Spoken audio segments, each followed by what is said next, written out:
मुश्किल है या आसान है? अस्सलाम वालेकुम। उम्मीद है आप लोग सब खैरियत से होंगे। आज का जो हमारा टॉपिक है वो हम बनाएंगे एक अदर टू डू ऐप। तो टू डू ऐप के लिए जो है हमने मैंने आप लोगों से एक फिग्मा डिज़ाइन शेयर किया था और मैं यूट्यूब के डिस्क्रिप्शन पे भी दे दूंगा। जो भी रिसोर्सेज होंगी वो मैं जो है अटैच कर दूंगा। ठीक है, तो मैं डिज़ाइन खोल लेता हूँ पहले और जो है फिर अपनी स्क्रीन शेयर कर लेता हूँ। तो अच्छा, किसी ने सवाल पूछा था एसक्यूएल मुश्किल है। एसक्यूएल नहीं, इतनी मुश्किल नहीं है। अगर आप जो है प्रैक्टिस करें 10 दिन में आपको काफ़ी अच्छी आ जाएगी एसक्यूएल। क्योंकि इंग्लिश में ही है ना पूरा, कि भाई इंग्लिश में आप वर्ड्स बता रहे होते कि भाई सेलेक्ट दिस फ्रॉम दिस। तो सब ऐसे ही चल रहा होता है। सी एस सिंटैक्स भूल हम जाए तो बताओ। इशू नहीं है जी। मेरा क्वेश्चन था कि अगर हमारे पास जो हम लोग वर्सेस का डेटाबेस कनेक्ट करते हैं तो वो तो खाली सिर्फ एक ही ऑप्शन देता है, मतलब एक ही बार कनेक्ट करने को देता है। तो अगर हम हम्म। दूसरा प्रोजेक्ट बनाएं तो फिर हम क्या दूसरा डेटाबेस यूज करें? यार अभी तो ऐसा है कि वर्सल का डेटाबेस आप लोगों को यूज़ करना आना चाहिए। अभी वो बीटा स्टेज में है ना। तो अभी हम लोग प्रैक्टिस के लिए सीख रहे हैं। बाकी डेटाबेसेस यूज़ करना भी मुश्किल नहीं है। आप जो है अगर आपको ये वाला डेटाबेस यूज़ करना आ गया, आप डायरेक्ट नियॉन का डेटाबेस यूज़ कर सकते हैं अपने प्रोजेक्ट के अंदर। अगर आपको भाई जो है एक और डेटाबेस बनाना है किसी प्रोजेक्ट के लिए, तो ये वाला डेटाबेस अभी किसी प्रोडक्शन एप्लीकेशन के लिए नहीं यूज़ होगा, क्योंकि अभी रेडी नहीं है प्रोडक्शन के लिए। हाँ, प्रैक्टिस के लिए आप लोग यूज़ कर सकते हैं। अच्छा, फिग्मा ओके। डिज़ाइन मैंने खोल लिया है और मैं रिपॉजिटरी भी खोल लेता हूँ, लर्न नेक्स्ट जेएस स्क्रीन वाली। नहीं शेयर हुई। हाँ, मैं कर देता हूँ।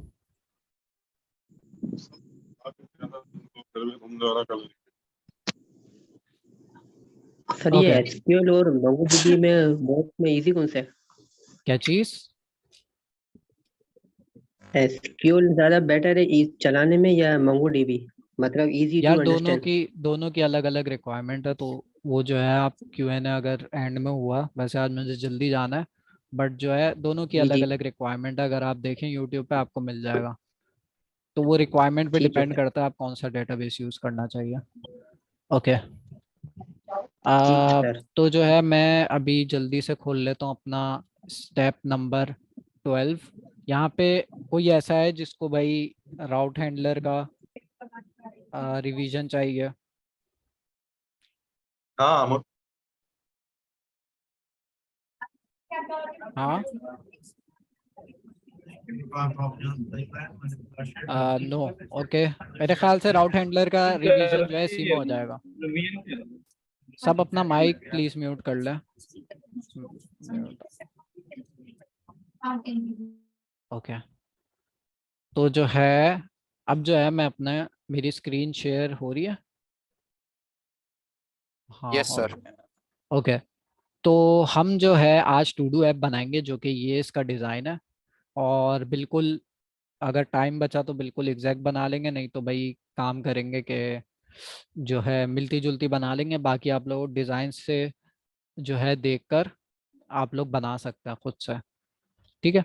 अच्छा, तो जो है मैं आ जाता हूँ अपनी एप्लीकेशन पे। सबसे पहले हमें भाई एक अदद प्रोजेक्ट बनाना होगा। तो उस प्रोजेक्ट के लिए मैं जो है कोई फोल्डर सेलेक्ट कर लेता हूँ अपने पास। अम, यहाँ पर आते हैं और एक सेकंड। ब्लॉकचेन।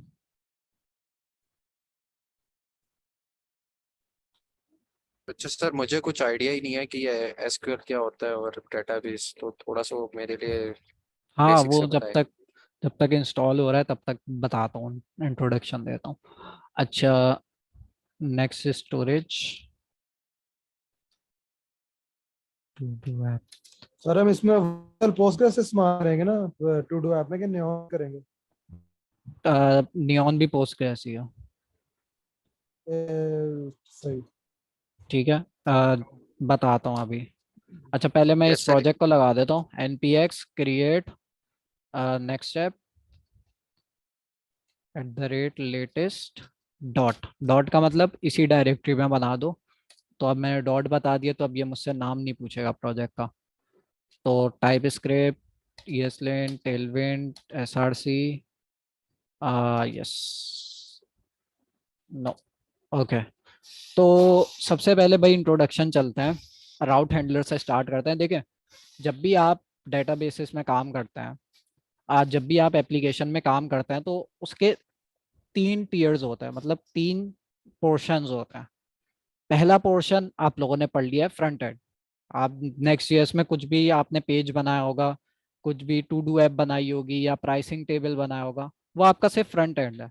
तो ये भाई एक पोर्शन हो गया आपका, ठीक है। अब दूसरा पोर्शन आता है बैक एंड।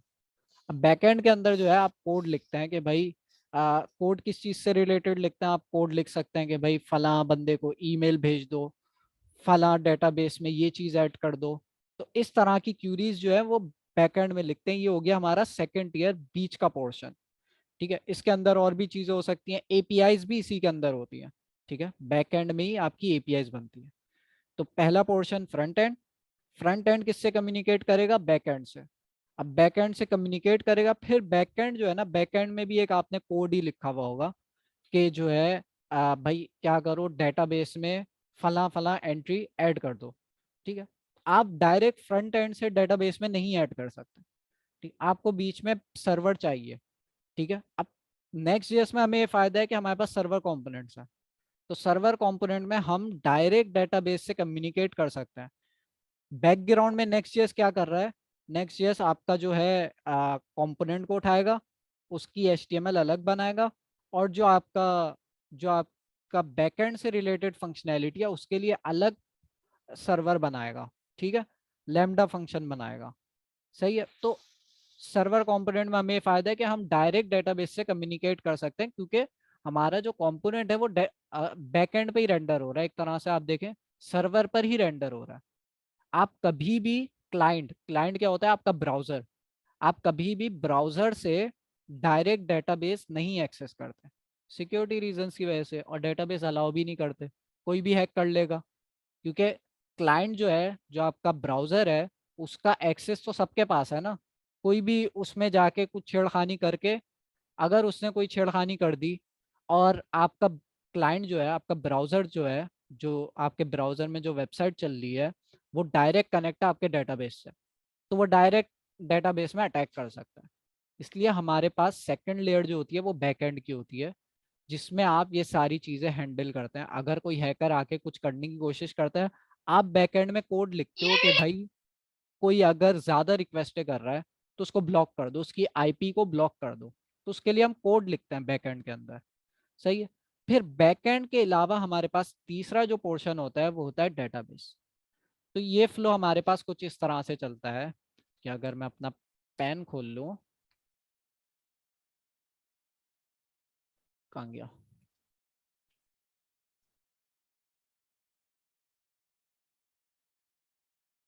ओके। तो ये कुछ इस तरह से चलता है कि भाई आपका फ्रंट एंड, ये क्या है? आपका फ्रंट एंड क्या है? आपका ब्राउजर है।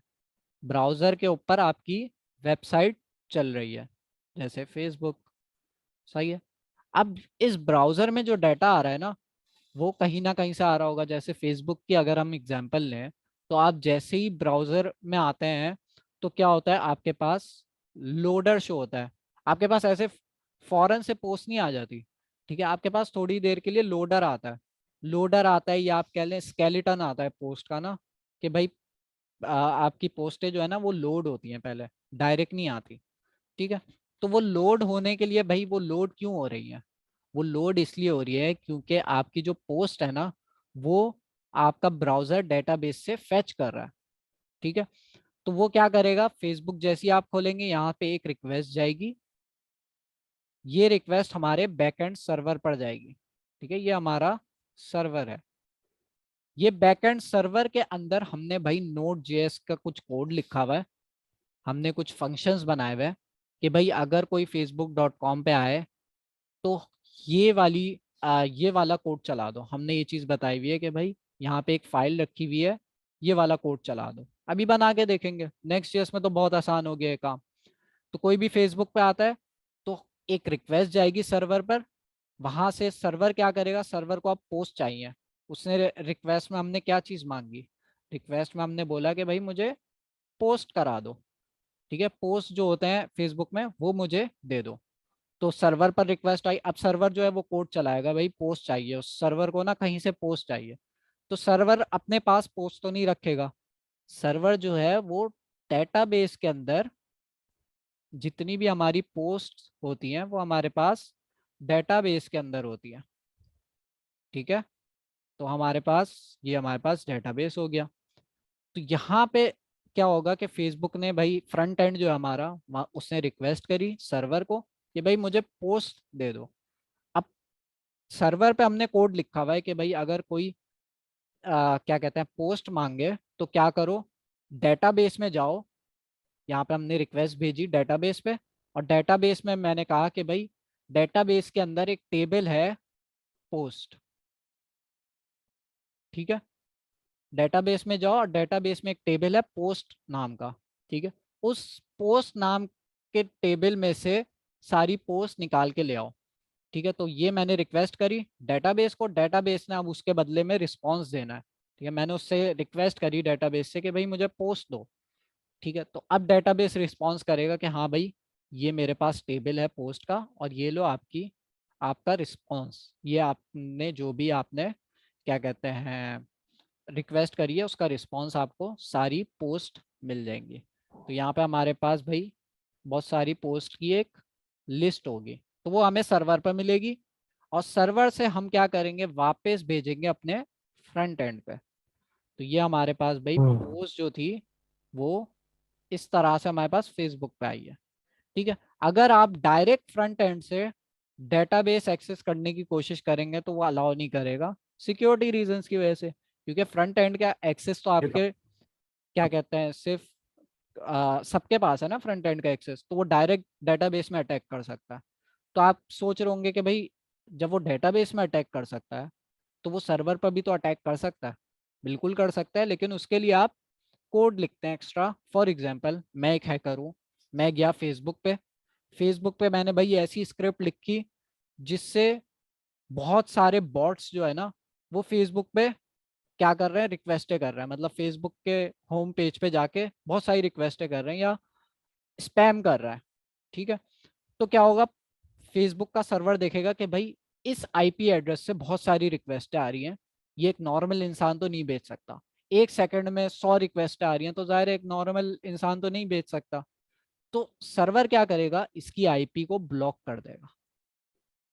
ठीक है, अब मैं यहाँ से कोई भी रिक्वेस्ट ब्लॉक कर दिया तो अब मैं फेसबुक को एक्सेस ही नहीं कर सकता।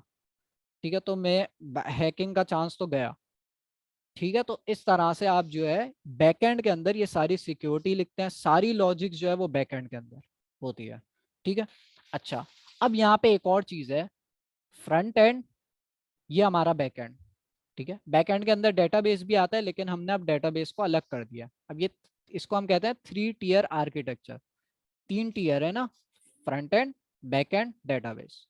सही है, तो कभी कभार आपने देखा होगा डेटाबेस जो है आपके पास यहीं बैक एंड में होता है, लेकिन हमारे केस में ऐसा नहीं है, हमने डेटाबेस अलग रखा है जो कि हम पोस्टग्रेसql यूज करेंगे। अलग रखने से फायदा क्या है कि भाई सिर्फ अगर कल को हमने डेटाबेस को स्केल करना हो, मतलब उसके अंदर डाटा मुझे बढ़ाना है, तो मैं सिर्फ डेटाबेस को स्केल करूंगा। अगर मेरा डेटाबेस मैं यहाँ पर भी रख सकता हूँ बैकएंड के अंदर, ये जो डेटाबेस है मेरा इसको मैं यहाँ पर भी रख सकता हूँ, लेकिन उससे नुकसान क्या होगा, कल को मुझे सिर्फ डेटाबेस को अपग्रेड करना है ना, तो मुझे इस पूरे सर्वर को अपग्रेड करना पड़ेगा, तो ये प्रॉब्लम होती। तो इसको भाई अलग ही कर दिया ताकि भाई मैं इसको स्केल आराम से कर सकूँ डेटाबेस को। अच्छा, ये जो मैं फ्रंट एंड से रिक्वेस्टें कर रहा हूँ ये क्या चीज़ है, ये जो मैंने रिक्वेस्ट करी फ्रंट एंड से बैक एंड को, ये क्या चीज़ है, ये है हमारी एपीआई। सही है, तो आप देख रहे हैं एपीआई का काम क्या है, एपीआई का काम है ब्राउजर से आपकी रिक्वेस्ट लेकर बैकएंड तक पहुंचाना और बैकएंड से रिस्पांस लाना, बस एपीआई का ये काम है। सही है, अब जो आपकी रिक्वेस्ट जा रही है ना, फॉर एग्जांपल मैं किसी से यहाँ पे रिक्वेस्ट कर रहा हूँ कि भाई आप मुझे अपना रोल नंबर बताएं, तो मैं जो रिक्वेस्ट कर रहा हूँ तो ये एपीआई है। ठीक है, अब जिससे मैंने बोला वो जाहिर है रिस्पॉन्स देगा। ठीक है, या बोलेगा कि भाई मैं नहीं बता रहा, तो उस केस में एरर आ गया।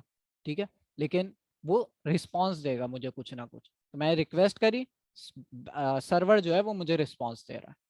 तो ये कौन कर रहा है? ये भाई हमारे पास एपीआई कर रही है। ठीक है, एपीआई हमारे पास फ्रंट एंड और बैक एंड को कम्युनिकेट करा रही है इस केस में। ठीक है, लेकिन एपीआई की डेफिनेशन क्या है? एपीआई जो है वो दो सिस्टम को कम्युनिकेट कराने में हेल्प करती है। इस केस में हमारे पास दो सिस्टम कौन से हैं? एक हो गया हमारा ब्राउजर जो कि हमारा फ्रंट एंड है। ठीक है, एक हो गया हमारा बैक एंड सर्वर जिसमें हमने सारी लॉजिक्स लिखी है। तो यहाँ पे दो सिस्टम आपस में कम्युनिकेट कर रहा है। इसका मतलब ये है कि भाई मैं एपीआई से एक और सर्वर, यहाँ पे फर्ज कर लें दूसरा सर्वर है, उसको भी मैं एपीआई के थ्रू जो है वो एक्सेस कर सकता हूँ। ठीक है, ये यहाँ पे भी एपीआई चल सकती है। सही है, लेकिन अभी हमने हमारे केस में सिर्फ 3 टियर है, तो इसको मैं मिटा देता हूँ। मिटाने के लिए भाई ये रबर, ओके। तो ये आ गए भाई, ये हमारी एपीआईज है, ये हमारा बैकएंड है, ये हमारा डेटाबेस है। अब जब हम बैकएंड से डेटाबेस से कम्युनिकेट करते हैं तो हमें कोई चीज चाहिए होती है। उस चीज को क्या कहते हैं? एपीआईज नहीं कहते हैं। अच्छा, कुछ डेटाबेस होता है वो अपनी एपीआईज प्रोवाइड कर देता है। वो कहते हैं कि भाई हम आपको खुद से एपीआई बना के दे रहे हैं, आप ये एपीआई यूज करो। लेकिन हमारे केस में ऐसा नहीं है। हमें जो है डेटाबेस से कम्युनिकेट करना है।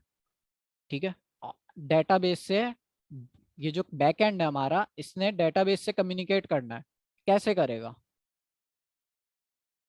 ये करेगा ORM के थ्रू। किसी ने बोला SDK के थ्रू, बिल्कुल ठीक है। बहुत सारी डेटाबेस अपनी SDK देता है, मतलब एक पैकेज देता है कि भाई आप इस पैकेज को यूज करते हुए हमारे डेटाबेस को एक्सेस कर सकते हैं। तो अगर मुझे बैकएंड से डेटाबेस को एक्सेस करना है या कहीं से भी मुझे डेटाबेस को एक्सेस करना है तो मैं यूज करूंगा ORM। ठीक है, अच्छा, ORM के केस में हमारे पास डिफरेंट ऑप्शंस है।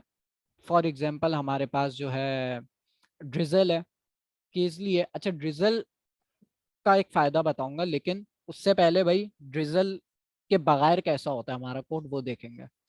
तो ये भाई हमारे पास ये आ गया हमारे पास। अच्छा, ORM की यार फुल फॉर्म ऑब्जेक्ट रोटेशनल कुछ ऐसी थी, मुझे याद नहीं आ रही। तो आप लोग गूगल कर सकते हैं। ओके, तो ये थी भाई हमारी डायग्राम, ये है हमारा आर्किटेक्चर। अब हमने क्या करना है? फ्रंट एंड हम सबको आता है, हमने बैक एंड बनाना है और डेटाबेस से कम्युनिकेट करना है। ऑब्जेक्ट रिलेशनल मैपिंग, ठीक है भाई। तो इसको मैं हटा देता हूँ ऐसा। और ये भाई हमारा प्रोजेक्ट बन गया है, इसको जो है मैं खोल लेता हूँ। अच्छा हमजा भाई, एक सवाल पूछना था मैंने। जी, आपने अभी बताया कि एपीआई को परफॉर्म करने के लिए हमें ओआरएम की जरूरत पड़ती है। नहीं, मैंने बोला कि भाई अगर मुझे बैकएंड डेटाबेस से कम्युनिकेट करना है तो मुझे ORM यूज करना होगा। ठीक है, अब डिफरेंट ORMs होते हैं। जैसे हमारे पास एक बहुत पॉपुलर ORM है प्रिज्मा। अब प्रिज्मा क्या करता है? प्रिज्मा कहता है कि भाई आपका डेटाबेस रिलेशनल हो या मोंगोडीबी हो, या जो उनके पास लिस्ट है कि भाई ये डेटाबेस हम सपोर्ट करता है, तो उनका ORM जो है उन डेटाबेस के साथ कंपेटिबल होता है। जिसमें से एक उन्होंने उनकी लिस्ट में पोस्टग्रेस। ठीक है, और हम जो यूज कर रहे हैं वो वर्सल का पोस्टग्रेस यूज कर रहा है। ठीक है, पोस्टग्रेस जो है वो ओपन सोर्स डेटाबेस है। ठीक है, लेकिन ओपन सोर्स का मतलब ये होता है कि आप भी पोस्टग्रेस को भाई डाउनलोड करके अपने कंप्यूटर में चला सकते हैं। लेकिन अगर आप डाउनलोड करके अपने कंप्यूटर में डेटाबेस चलाएंगे तो वो ज़ाहिर है स्लो होगा, फिर प्लस उसको स्केल करना मुश्किल होगा, उसमें ट्रैफिक ज़्यादा आएगा, तो आप कैसे हैंडल करेंगे? नहीं कर सकते ना। तो इसलिए हम क्या करते हैं, इसलिए बहुत सारी मैनेज सर्विस है। मैनेज सर्विस से ये मुराद है कि भाई वो कहते हैं कि आप पोस्टग्रेस का हेडेक छोड़ो, हम जो है हमने आपका जो फेवरेट डेटाबेस है पोस्टग्रेस, उसको हमने अपने क्लाउड पे डिप्लॉय कर दिया। खुद ही स्केल होगा, वो सारी सिक्योरिटी हमारे जिम्मे। आपने सिर्फ पे उस वक्त करना है जितना आप यूज करेंगे उतना आप पे करेंगे। तो वर्सल ने क्या किया? वर्सल ने पोस्टग्रेस को उठाया। वर्सल ने तो और बड़ी गेम करी है। वर्सल ने तो कहा कि भाई हम पोस्टग्रेस उठा के अपना पूरा इंफ्रास्ट्रक्चर बनाएंगे तो बहुत बड़ा काम होगा। वर्सल ने किया कि भाई एक डेटाबेस है, एक सर्विस प्रोवाइडर है नियॉन, ठीक है, नियॉन वालों से उन्होंने पार्टनरशिप करी और उनसे कहा कि भाई आपके पास सारा इंफ्रास्ट्रक्चर बना हुआ है, उस इंफ्रास्ट्रक्चर को हमें अपने क्लाउड में कर दें, इससे आपका भी फायदा है क्योंकि सारी रिसोर्सेज हम नियॉन की यूज कर रहे हैं। उसमें वर्सल का भी फायदा है कि भाई वर्सल ने अपने क्लाउड पे डेटाबेस दे दिया, तो जाहिर है पार्टनरशिप तो होनी थी। तो ये सिनेरियो है। अब ORM जो है वो हमारी हेल्प करेगा डेटाबेस से कम्युनिकेट करने में। एक ना सर ने असाइनमेंट दी थी पिछले दिनों सिंपल बुक्स की एपीआई बनाने के लिए, शायद आपके ज़हन में हो, जिया साहब ने। सिंपल बुक्स की API बनानी, जी जी, वो जो एकेडमी वाले स्टूडेंट्स थे ना उनके लिए थी वो। हाँ वो मुझे नहीं पता, मैं एकेडमी में नहीं हूँ। अच्छा, उसमें हम उस वक्त तक वर्सल ने नियॉन का पैचअप नहीं हुआ था, तो हाँ। हमने नियॉन का डेटाबेस यूज किया था पोस्टग्रेस के साथ। हम्म। अच्छा, जब हमने तब एपीएस बनाई थी उनको यूज किया था, तब हमने ओआरएम का लफ्ज या ओआरएम के बारे में नहीं पता था, ना सुना था ना उसके बारे में बताया था। अब ये अचानक से जैसे ही पोस्टग्रेस या वर्सल ने इसको टेक ऑन किया है पोस्टग्रेस को, तो ये साथ ही हमारा लाइन चेंज हो गया। अब हम ड्रीजल की तरफ जा रहे हैं। एक्चुअली ड्रीजल कंफ्यूज कर रहा है कि ड्रीजल का ऑपरेशन क्या होगा एपीआई की जनरेशन में या एपीआई के यूजेज में या एपीआई के मामला में, ये थोड़ा सा कंफ्यूज कर रहा था मुझे। बिल्कुल कंफ्यूजन की बात नहीं है, बहुत सिंपल सा है। देखें, आपने जो है ना नियॉन डेटाबेस यूज किया होगा ना, तो आपने नियॉन का कोई पैकेज यूज किया होगा, ठीक है, नियॉन का कुछ पैकेज आपने इंस्टॉल किया होगा API के अंदर, और फिर उसके थ्रू आप डेटाबेस से कम्युनिकेट कर रहे हैं। तो वही चीज़ है, नियॉन ने कहा कि भाई आप ORM कोई और यूज करेंगे, इससे अच्छा हमने आपको पैकेज बना के दे दिया है। अगर आपने हमारा डेटाबेस यूज करना है तो आप ये पैकेज बना हुआ है, इससे आप आसानी से कर सकते हो, ठीक है। बाकी आप डिफरेंट ORM भी यूज कर सकते हो, आपके पास वो ऑप्शंस भी है, लेकिन ये पैकेज से आपको आसानी होगी। तो पैकेज दे दिया उन्होंने, अंदर इम्प्लीमेंटेशन उन्होंने ORM वाली करी होगी, ठीक है। इसी तरह वर्सल ने भी एक पैकेज दे दिया, वर्सल ने कहा कि भाई हमारे पास ये पैकेज है, वो भी हम देखेंगे, इसको आप यूज करते हुए अपना जो भी आपका कम्युनिकेशन करनी है डेटाबेस से वो कर लेंगे। लेकिन इन पैकेजेस में एक प्रॉब्लम थी, वो प्रॉब्लम ये है कि भाई टाइप सेफ नहीं है वो मैं दिखाता हूँ अभी करके क्या मतलब है इससे। टाइप सेफ नहीं है, ठीक है, अभी जी जी, करके ठीक हो देखते हैं तो वो एग्जांपल से आप लोग को पता चल जाएगा कि मसला क्या। अच्छा, ये ओके। हेलो वर्ल्ड 00 जो है, ये वाली एग्जांपल देखते हैं। SRC API पेट्स, तो इस वाले केस में भाई हमने बनाई हुई है पेट्स की API, लेकिन जो है मैं कौन सी API बनाऊंगा वो देखते हैं। वो मैं टू डू ऐप की बनाऊंगा, तो ये पेट्स वाली एग्जांपल लेते हैं और बनाते हैं। अच्छा, नेक्स्ट ईयर के अंदर एक हमारे पास अच्छा जो एडवांटेज है वो ये है कि आप फाइल बनाओ, आपकी API खुद ही बन जाएगी। अदर लैंग्वेजेस में ऐसा नहीं था, अदर फ्रेमवर्क्स में ऐसा नहीं था। तो अब मॉडर्न जो फ्रेमवर्क आ रहे हैं वो ऐसी फंक्शनैलिटी दे रहे हैं कि भाई आप फाइल फोल्डर फाइल बना लो, हम API बना देंगे जब आप जो है इसको डिप्लॉय करोगे या बिल्ड करोगे। तो ये हमारे पे एक अच्छा हो गया। अच्छा, अब मैं API बना रहा हूँ टू डू की API, तो मैं क्या करता हूँ, यहाँ पे टू डू लिखता हूँ और टू डू का पहले फोल्डर बनाता हूँ, टू डू, और यहाँ पे route.ts, और यहाँ पे जो है हम क्या करते हैं, यही यूज़ करते हैं। इसमें चेंजेस करते हैं, पहले वन बाय वन समझ लेते हैं वो क्या रहा है। एक काम करता हूँ, मैं इस कोड को जूम कर लीजिएगा थोड़ा। हाँ जूम कर लेता हूँ।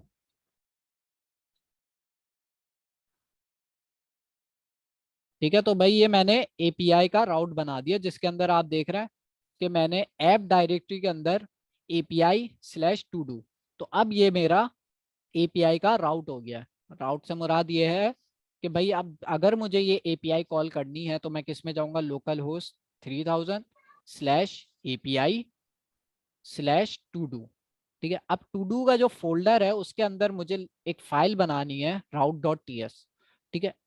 API जब भी आप बनाएंगे इस फाइल का नाम route.ts ही होना है। अगर आपने कुछ और नाम रखा तो वो आपकी API नहीं बनेगी, तो आपने route.ts ही रखना है। तो वो route.ts को पकड़ेगा प्लस फोल्डर्स को पकड़ेगा, यहाँ पे API और टू डू, और इनको मर्ज करके आपकी API बना देगा। एपीआई बना देगा खुद से, उसके बाद हम ये बैकएंड लिख रहा है। हम कह रहे हैं कि भाई फला बंदा अगर इस एपीआई पे कॉल करे, हमारे केस में क्या है, फला बंदा अगर API/to-do पे कॉल करे तो ये वाला कोड चला दो। सही है, ये वाला फंक्शन चला दो। अब इस फंक्शन के अंदर क्या हो रहा है, इस फंक्शन के अंदर ये कह रहा है कि भाई आप पहले ये तो इंस्टॉल कर लें, तो पहले मैं ये इंस्टॉल कर लेता हूँ, फिर देखते हैं क्या हो रहा है। npm i Vercel Postgres. Vercel ने कहा कि भाई अगर आपको पोस्टग्रेस यूज करना है तो आप क्या एक काम करो, ये पैकेज है, ये इंस्टॉल कर लो, इसके थ्रू आप आराम से हमारा डेटाबेस यूज कर सकते हो। ठीक है। अच्छा, इसमें मुझे जो है एक और काम भी करना होगा। भाई डेटाबेस आपका कहाँ है, डेटाबेस से मैं कम्युनिकेट करना चाह रहा हूँ लेकिन डेटाबेस तो बनाया ही नहीं है। ठीक है, अभी तक मैं इसको कमेंट कर देता हूँ थोड़ी देर के लिए। ठीक है, अभी सिर्फ हम एपीआई बना देते हैं और एक फंक्शन बना देते हैं। तो भाई मैं एक फंक्शन लिख लेता हूँ यहाँ पे, फंक्शन एक्सपोर्ट फंक्शन, और यहाँ पे इस तरह से इसका नाम मैं लिख देता हूँ भाई गेट। गेट का मेथड बना देता है। उसके बाद हमारे पास भाई इसके अंदर होगी रिक्वेस्ट, रिक्वेस्ट, और इसकी डाटा टाइप क्या रखेंगे हम, रिक्वेस्ट, ऊपर जो हमारे पास रिक्वेस्ट आ रही है। सही है, उसके बाद मैं यहाँ पे सिंपली भाई रिटर्न करा देता हूँ, रिटर्न। ये एपीआई जो है जब भी कॉल होगी तो ये रिटर्न करेगी रिस्पॉन्स, नेक्स्ट रिस्पॉन्स। आप भाई यहाँ से उठाओ, और यहाँ पे नेक्स्ट रिक्वेस्ट होगा, रिक्वेस्ट नहीं होगा। ठीक है। अच्छा, नेक्स्ट रिस्पॉन्स डॉट जेसन, और ये रिटर्न करेगी हमें क्या कहते हैं, एक अदद ऑब्जेक्ट जो कि है मैसेज, मैसेज। और इसके अंदर जो है मैं एक मैसेज पास कर देता हूँ, यू कॉल दिस एपीआई। ठीक है, तो ये हमारी एपीआई बन गई। इसको मैं चला देता हूँ npm run dev। इसके अंदर कुछ नहीं, मैंने एक फंक्शन बनाया और मैंने कहा था ना कि भाई रिक्वेस्ट आती है और रिस्पॉन्स आता है। तो भाई कोई भी इस एपीआई को यूज करेगा तो वो कुछ ना कुछ रिक्वेस्ट करेगा। ठीक है, वो रिक्वेस्ट जो भी वो करेगा वो मेरे पास इस पैरामीटर के अंदर रिसीव हो जाएगी। वो कह रहा होगा कि भाई मुझे जो है प्रोडक्ट 1 का डाटा दे दो। तो वो जो पूछ रहा है ना, वो रिक्वेस्ट के साथ कोई मैसेज सेंड कर रहा है कि भाई प्रोडक्ट का ये डाटा दे दो, फला डाटा दे दो, प्रोडक्ट का प्रोडक्ट की प्राइस बता दो। ठीक है, वो रिक्वेस्ट कर रहा है और साथ में कह रहा है प्रोडक्ट की प्राइस बता दो। तो वो जो रिक्वेस्ट है वो मुझे यहाँ पे रिसीव हो रही है। अब मुझे जो भी रिक्वेस्ट रिसीव होगी उसकी बेस पे मैं रिस्पॉन्स करूंगा। तो यहाँ पे मैंने क्या किया, मैंने कहा कि भाई नेक्स्ट रिस्पॉन्स एक क्लास है, इसके अंदर भाई एक स्टैटिक मेथड है dot JSON. Next response dot JSON के थ्रू आप जो है रिस्पॉन्स दे सकते हैं। और ये जो जेसन है ये आपका क्या करेगा, जो भी आपका रिस्पॉन्स है उसको जेसन में कन्वर्ट कर देगा। क्योंकि आपको पता होगा कि भाई एपीआई जब भी हम कॉल करते हैं उसके अंदर जेसन में डाटा आता है या जाता है। ठीक है, अच्छा तरीका यह है कि आप जेसन में भेजें। तो यहाँ पे जो है मैंने एक जेसन में मैसेज भेज दिया। यहाँ पे मैंने ऑब्जेक्ट लिखा लेकिन ये जो जेसन का फंक्शन है इसको जेसन में कन्वर्ट करके रिस्पॉन्स भेज देगा। तो यहाँ पे मैं आता हूँ अपने ब्राउज़र पर।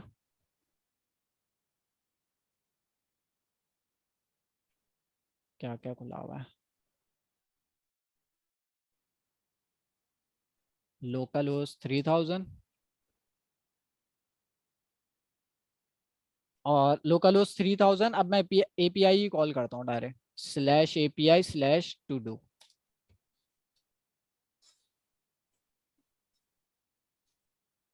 तो ये देखें मैंने एपीआई कॉल करी, क्योंकि मैं ब्राउज़र से कॉल कर रहा हूँ तो हमारी गेट रिक्वेस्ट जाएगी। तो यहाँ पे देखें मैंने फंक्शन का नाम क्या लिखा है, गेट लिखा है, तो मतलब गेट रिक्वेस्ट जाएगी। अगर मैं इस फंक्शन का नाम पोस्ट रखूंगा तो जब भी कोई ये मेरा एपीआई कॉल करेगा वो पोस्ट रिक्वेस्ट भेजेगा, पोस्ट मेथड सेलेक्ट करेगा, तभी हमारा ये फंक्शन कॉल होगा। अच्छा जी, तो इसको गेट ही रहने देते हैं। अब जो है भाई मैं कह रहा था कि भाई एपीआई हमारा सेटअप हो गया, बैकएंड हमारा जो है उसका कोड तैयार है, लेकिन बैकएंड में अब हमें और कोड लिखना है। वो कोड क्या लिखना है, उससे पहले भाई मुझे डेटाबेस सेटअप करना है, क्योंकि कोड जो मैं लिखूंगा वो डेटाबेस से रिलेटेड होगा। अब डेटाबेस सेटअप करने के लिए मैं क्या करता हूँ, यहाँ पर आता हूँ और अपना जो है हेलो वर्ल्ड की एग्जांपल में शायद हेलो वर्ल्ड की रीडमी के अंदर ये रहा। तो यहाँ पे वो कह रहा है कि भाई आपने जो है इस तरह से एक CLI है वर्सल की, ये इंस्टॉल कर लेनी है। तो ये मैंने पहले से इंस्टॉल करी हुई है। आपने एक नया प्रोजेक्ट बना लेना है, वो भी मैंने बना लिया। अब जो है मैं एक कमांड चलाऊंगा वर्सल। तो मैं क्या कर रहा हूँ, अपने प्रोजेक्ट को डिप्लॉय कर रहा हूँ। क्यों कर रहा हूँ वो अभी दिखाते हैं। वर्सल, इसको मैं डिप्लॉय कर रहा हूँ वर्सल। तो इससे क्या होगा भाई, ये पूछेगा आपको डिप्लॉय करना है, हाँ भाई करना है, हाँ ठीक है। हमजा सैयद लिंक करना है, नो मुझे नया डिप्लॉय करना है, टू डू नाम रख देते हैं इसका। तो ये भाई हमारा प्रोजेक्ट जो है वो अब डिप्लॉय कर देगा।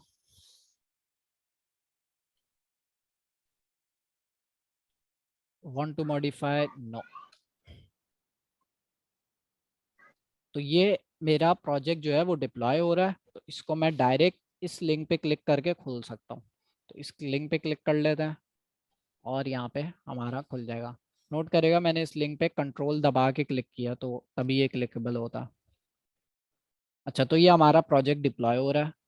अब हमने क्या करना है, कहाँ चला गया, टू डू पे आना है।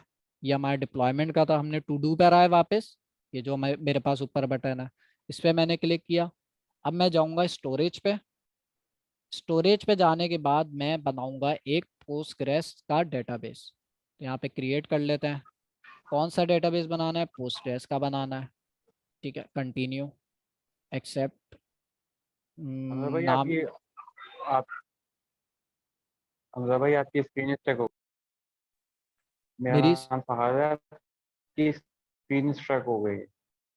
सबके पास हुई है। नहीं सर, चल रही है हमारे स्क्रीन पास तो। स्ट्रक हो गई है। चल रही है। सर चल नहीं रही नहीं है। चल रही है, ओके, चल रही है। तो कंटिन्यू करता है। ओके, यहाँ पे भाई मैंने डेटाबेस का नाम रख दिया, क्रिएट एंड कंटिन्यू। सही है सही है सही है। वो बोल रहा है कि भाई इन तीनों इन्वायरमेंट में कर रहे हैं, ठीक है। तो ये भाई आपका डेटाबेस बन गया। अब इस तरह से डेटाबेस बनाने से फ़ायदा क्या हुआ मैं बताता हूँ।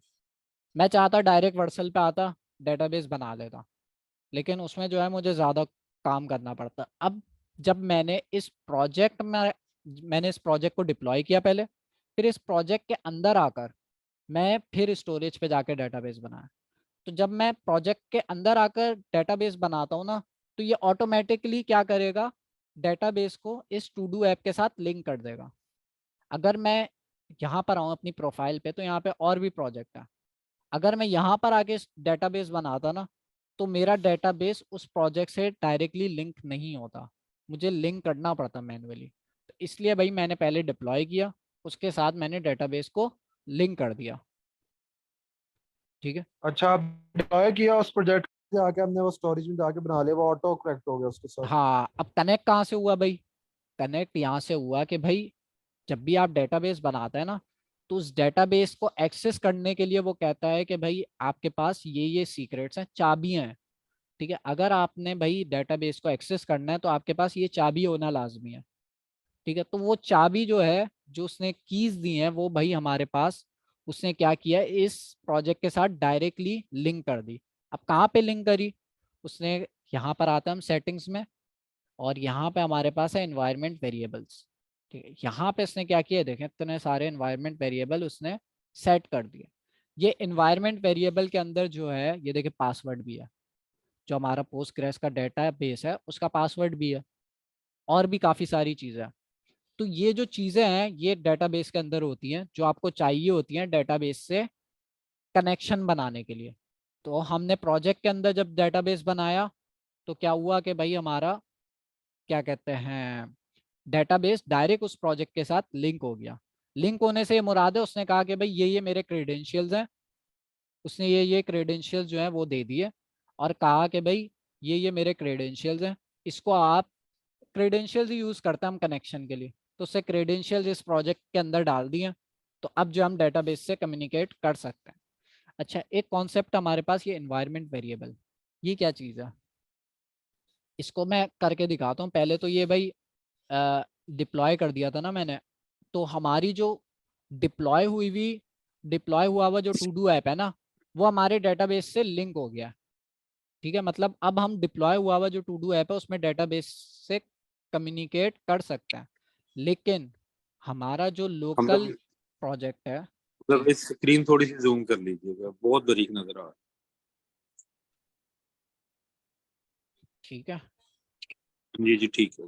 अच्छा, जो हमारा, मैं कह रहा था कि भाई जो आपने टू डू ऐप डिप्लॉय करी है ना, उसको आपने जो है लिंक कर दिया है डेटाबेस से। लेकिन जो हमारी टू डू ऐप हमारी लोकल मशीन में, अभी तक हमारा डेटाबेस ओ इस लोकल रिपॉजिटरी से नहीं लिंक हुआ, इस लोकल प्रोजेक्ट से नहीं लिंक हुआ। लिंक करने के लिए मैंने आपको बताया कि भाई हमें जो है डेटाबेस के क्रेडेंशियल्स चाहिए होंगे। ये क्रेडेंशियल्स है, ये मुझे चाहिए। तो इन क्रेडेंशियल्स को अगर मुझे अपने लोकल प्रोजेक्ट में लाना है तो मैं आसानी से ला सकता हूँ। किस तरह से? यहाँ पर मैं आता हूँ वर्सेल env पुल, ये स्टेप लिखा हुआ है यहाँ पर, अगर आप रिपोजिटरी में भी देखें यहाँ पे लिखा हुआ है env पुल इन्वायरमेंट env डॉट, इसके बारे में बताता हूँ। मैंने लिखा वर्सेल env पुल, मतलब वर्सेल के क्लाउड पे जाओ और ये सारे जो कनेक्शन से रिलेटेड वेरिएबल्स हैं इन सबको ले आओ, पुल कर लो, ले आओ। ठीक है, तो मैंने कहा वर्सेल में जाओ और इस प्रोजेक्ट के अंदर जितने भी इन्वायरमेंट वेरिएबल है क्लाउड के अंदर वो सारे ले आओ।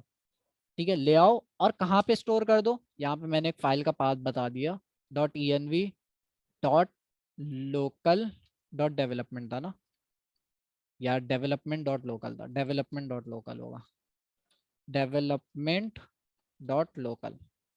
ठीक है, अब मैंने इस पर एंटर किया तो ये क्या करेगा? वर्सल पे जाएगा, वर्सल पे जाएगा, इस रिपॉजिटरी पर आएगा, टू डू वाले प्रोजेक्ट पर आएगा और यहाँ पर आएगा इन्वायरमेंट वेरिएबल, ये सारे उठाकर मेरे लोकल मशीन पे ले आएगा। तो मैंने कहा भाई सारे इन्वायरमेंट वेरिएबल ला के ये लोकल मशीन में डाल दो, तो ये ले आया है और ये भाई मेरे पास सारे इन्वायरमेंट वेरिएबल्स आ गए। ठीक है, अब इन्वायरमेंट वेरिएबल्स क्या, नाम से क्या लग रहा है आप लोगों को? देखो वेरिएबल्स तो सबको पता है, वेरिएबल्स क्या होते हैं, ये भी एक तरह से आप देखें वेरिएबल्स ही हैं आपके सामने। ठीक है, लेकिन इन्वायरमेंट वेरिएबल्स क्या होते हैं कि भाई आपका जो इन्वायरमेंट है, हमारा इन्वायरमेंट क्या है? हमारा इन्वायरमेंट ये अभी क्या कहते हैं, ये जो VS कोड पे मैंने प्रोजेक्ट खोला हुआ है ना, ये मेरा इन्वायरमेंट है, ये मेरा नेक्स्ट जेएस का इन्वायरमेंट है। अगर मुझे इस इन्वायरमेंट, क्या कहते हैं, अगर मुझे इस प्रोजेक्ट को डेटाबेस से लिंक करना है तो मुझे कुछ क्रेडेंशियल्स चाहिए होंगे। अब जरूरी नहीं है कि भाई मैं .env फाइल यूज करूं, मैं क्या कर सकता हूं भाई, मैं यहाँ पे डायरेक्ट एक वेरिएबल बनाऊं, लेट पासवर्ड इक्वल्स टू, जो भी डेटाबेस का पासवर्ड है वो ये भाई यहाँ पे मैं लिख दूं। इसी तरह से सारे वेरिएबल्स बना के मैं लिख दूं यहाँ पर। लेकिन इसमें एक नुकसान है। ठीक है, यहाँ पे मैं सारे डेटाबेस के लिख सकता हूँ, कोई एरर नहीं आएगा।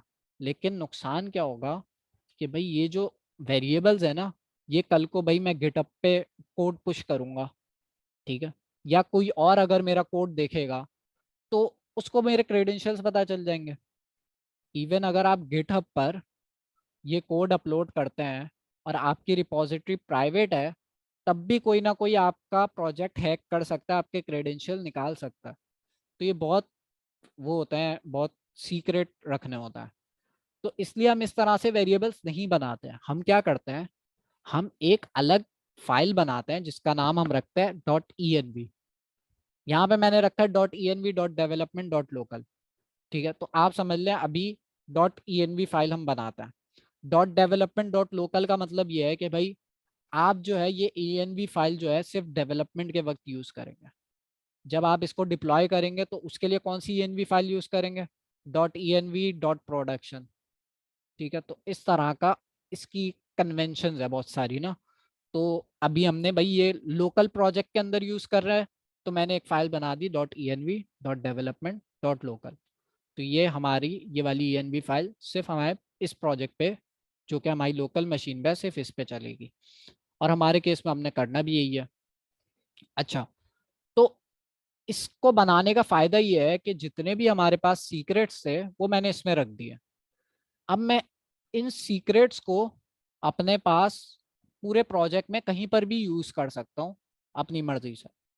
ठीक है, लेकिन यहाँ पे रखने का फायदा ये हुआ कि ये जो हमारी env की फाइल होती है ना, इसको हम कभी भी शेयर नहीं करते, इसको मैं कभी भी डिप्लॉय नहीं करूंगा, इसको मैं कभी भी गिटहब पर नहीं पुश करूंगा, इसको मैं किसी के साथ शेयर नहीं करूंगा। अगर मुझे ये प्रोजेक्ट शेयर करना है, मैं ये env फाइल डिलीट करके शेयर करूंगा। तो इसलिए आप env फाइल यूज करते हैं ताकि आप यहाँ पे सीक्रेट्स स्टोर कर सकें। प्लस आप यहाँ पे जो भी चीज स्टोर करेंगे वो आपके पूरे प्रोजेक्ट में एक्सेसिबल है। ठीक है, तो कोई भी ऐसी चीज हो जो आपने भाई पूरे प्रोजेक्ट के अंदर यूज करनी हो, तो आप इन्वायरमेंट वेरिएबल के अंदर भी स्टोर कर सकते हैं। तो अगर हम सर यहाँ पे देखें, इस env फाइल को अगर हम git इग्नोर में रख लें तो हाँ गिट इग्नोर में आप देखें पहले से ही ऐड हो गई है, ये पहले से ऐड होती है, देखें ये पहले से ऐड हुई हुई है। सही है, तो ये अब पुश नहीं होगी। और मैं अब देखें यहाँ पे जरूरी नहीं कि सिर्फ आप सीक्रेट्स ही यहाँ पे रखते हैं, यहाँ पे आप वो चीजें भी रखते हैं जो आपको पूरे प्रोजेक्ट में कहीं पर भी एक्सेस करनी है। फॉर एग्जाम्पल यहाँ पे देखें वर्सल env एक वेरिएबल है, उसकी वैल्यू है डेवलपमेंट, तो ये तो कोई सीक्रेट ही नहीं है, तो यहाँ पे क्यों रखा है? ये मैंने यहाँ पे इसलिए रखा है क्योंकि मैं अब इस वेरिएबल को पूरे प्रोजेक्ट में कहीं पर भी कॉल कर सकता हूँ। कल को अगर मुझे चेंज करना है वेरिएबल, मैं सिर्फ env फाइल के अंदर आऊंगा और यहाँ पे चेंज कर दूंगा। ठीक है, तो ये इन्वायरमेंट वेरिएबल काफ़ी यूजफुल होते हैं, ये आपके इन्वायरमेंट के हिसाब से आप चेंज कर सकते हैं। इन्वायरमेंट हमारे केस में अभी क्या है, हमारी लोकल मशीन, हमारा VS कोड है अभी इन्वायरमेंट। जब मैं इसको डिप्लॉय करूंगा तो मेरा इन्वायरमेंट क्लाउड होगा, तो वहां पे मैं अलग वेरिएबल्स लिख सकता हूँ और मेरा प्रोजेक्ट सही चलेगा। ठीक है, तो इन्वायरमेंट वेरिएबल्स इसलिए होता है। तो हमने सारे सीक्रेट्स यहाँ पे स्टोर कर लिए। अब वर्सल, अब भाई सारे सीक्रेट्स आ गए हमारे पास, तो इसका मतलब ये हुआ कि अब हम डेटाबेस से कम्युनिकेट कर सकते हैं। अब कम्युनिकेट करने के लिए क्या चीज़ चाहिए हमें एक पैकेज चाहिए, ये वाला वर्सल डॉट पोस्टग्रेस। अच्छा, ये पैकेज जो है इसने क्या किया है, ये जो है आपके इन्वायरमेंट वेरिएबल्स जो है ना, जो आपके इन्वायरमेंट, जो आपके डेटाबेस से रिलेटेड सीक्रेट्स हैं जो आपने पुल करे हैं, यहाँ पे देखें, आपने देखें ये पोस्टग्रेस पासवर्ड एक वेरिएबल है, पोस्टग्रेस डेटाबेस, जितने भी पोस्टग्रेस से रिलेटेड जो आपके पास वेरिएबल्स हैं वो स्टार्ट किससे हो रहा है? Postgres, Postgres, Postgres. ठीक है, तो वो क्या करेगा, ये जो पैकेज है ये क्या करेगा, ये सारे इन्वायरमेंट वेरिएबल उठा लेगा जिनका नाम पोस्टग्रेस से स्टार्ट हो रहा है, तो ये सारे वेरिएबल्स ऑटोमेटिकली उठा लेगा। अगर मैं इस वेरिएबल का नाम चेंज कर दूं, for example Postgres slash Postgres और इसका नाम मैं रख देता हूँ ABC, तो वो ABC नाम जो है उसको समझ ही नहीं आएगा। उसको क्या नाम चाहिए था? उसको चाहिए था पोस्टग्रेस URL का नाम चाहिए था। तो ये इन्वायरमेंट वेरिएबल से खुद ही उठा लेता है, तो हमें लिखने की ज़रूरत नहीं पड़ती। तो ये भाई ये पैकेज मैंने इंस्टॉल कर लिया। सेकंड स्टेप क्या है, रिपोजिटरी खोल लेता है। ये रिकॉर्ड हो रहा? हाँ रिकॉर्ड हो रहा है। तो ओके, तो अब मुझे क्या करना है, मुझे जो है कनेक्शन बनाना है। अच्छा, इस फंक्शन को एसिंक्रोनस कर देता है। एसिंक्रोनस के लिए मेरे ख्याल से यहाँ पे लिखेंगे, ठीक है। तो अब मुझे क्या करना है कि भाई इन्वायरमेंट वेरिएबल रखे हुए हैं, ठीक है, लेकिन मुझे इसको बताना पड़ेगा कि भाई डेटाबेस से कनेक्ट करो। ये जो मैंने, जब मैं db.connect का फंक्शन कॉल करूंगा ना, तो ये क्या करेगा, ये अब जाएगा इन्वायरमेंट वेरिएबल्स में, वहां पे जाके भाई सारे इन्वायरमेंट वेरिएबल चेक करेगा डेटाबेस से रिलेटेड और कनेक्शन बना देगा। वरना क्या होता है कि भाई हमें जो है कनेक्ट के अंदर जो है हमें लिखना पड़ता था पहले कि भाई इसके अंदर भाई एक पासवर्ड है, पासवर्ड फला फला है ये वो। अब जो है इस वाले पैकेज ने क्या किया है, इसने कहा कि भाई आप सिर्फ ये फंक्शन कॉल करो, हम खुद ही इन्वायरमेंट वेरिएबल में जाके जो है आपके वेरिएबल्स, नेसेसरी वेरिएबल्स जो है वो ला के कनेक्ट कर देंगे। तो ये भाई हमारा कनेक्शन बन गया, यहाँ पे डेटाबेस से कनेक्शन बन गया। अब कनेक्शन सबसे इंपॉर्टेंट चीज होती है, अब कनेक्शन एक दफा बन जाता है तब आप कम्युनिकेट कर सकते हो। तो अब देखते हैं आगे क्या है। आगे हमारे पास जो है सही है, अब हमारे पास जो है एक अदद, पहले तो भाई मैं ट्राई कैच बना देता हूँ ताकि एरर हैंडलिंग में कर सकूँ। आप लोगों ने पढ़ा है कि जब भी हम अवेट की एरर हैंडलिंग करनी होती है हम ट्राई कैच यूज करता है। तो भाई यहाँ पे एरर और रिटर्न, अभी मैं रिस्पॉन्स रिटर्न कर देता हूँ, न्यू रिस्पॉन्स, और यहाँ पे भाई मैं रिटर्न कर देता हूँ समथिंग वेंट रॉन्ग, और इसको मैं कंसोल भी करा दूँ एरर को। ओके, तो इस तरह से आप काफ़ी सारी एरर हैंडलिंग करते हैं डेटाबेस में, बट अभी हम इतनी करेंगे।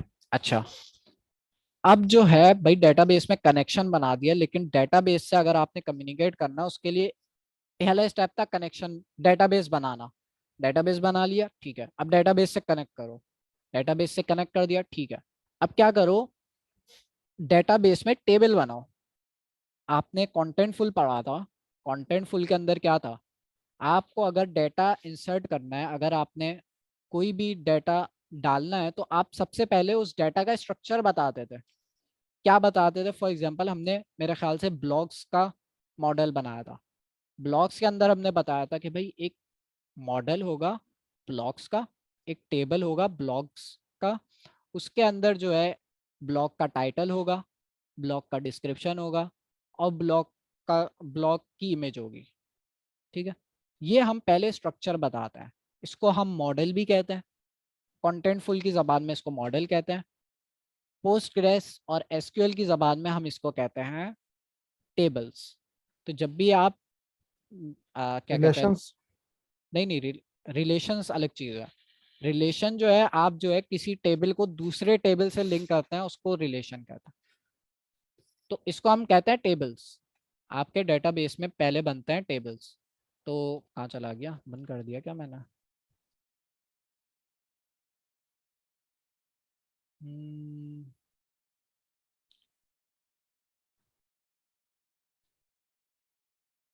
ओके, सर तो ये लाइन आपका 12 पे आप, क्या, सर लाइन 12 पे आपने न्यू रिस्पॉन्स लिखा है, थोड़ा कंफ्यूज कर रहा है। यार आप जो है ये न्यू रिस्पॉन्स जो है ना, ये जेसन में नहीं रिस्पॉन्स करेगा। मैं काम करता हूँ, इसको जेसन में ही कर देता हूँ, इसको मैं जेसन में कर देता हूँ। अगर मैं, अच्छा ये नेक्स्ट रिस्पॉन्स होगा, new next response dot JSON. तो अब क्या करेगा ये भाई, जेसन में आपको ये मैसेज भेज देगा।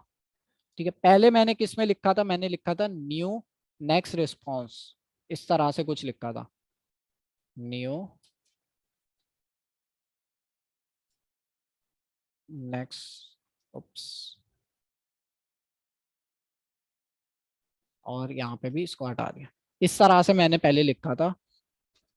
इसमें क्या आता कि भाई इस वाले केस में आप जेसन में रिस्पॉन्स कर रहे हैं, इस वाले केस में आप सिंपल सिर्फ टेक्स्ट में रिस्पॉन्स कर रहे हैं, तो एक टेक्स्ट जा रहा है बस, उसका फॉर्मेट जेसन नहीं है। ठीक है, तो ये फर्क था बस, लेकिन मैं जेसन में ही कर दिया क्योंकि आप जेसन में ही करता है। ओके, अब जो है मैंने आप लोग को बताया कि भाई हमारे डेटाबेस जो है, नो एसक्यूएल डेटाबेसेस जो होता है, जैसे पोस्टग्रेस, उसमें हमारे पास क्या होता है, टेबल्स बनते हैं।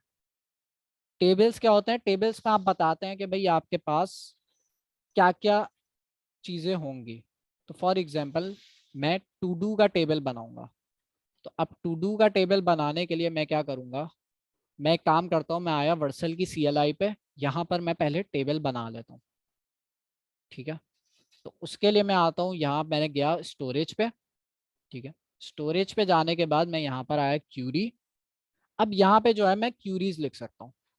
जब भी आप पोस्टग्रेस वाले डेटाबेस से कम्युनिकेट करते हैं, पोस्टग्रेस जब आप यूज करते हैं, तो उसमें क्या होता है, एक क्यूरी लैंग्वेज यूज होती है जिसको हम कहते हैं SQL, SQL sequel query language.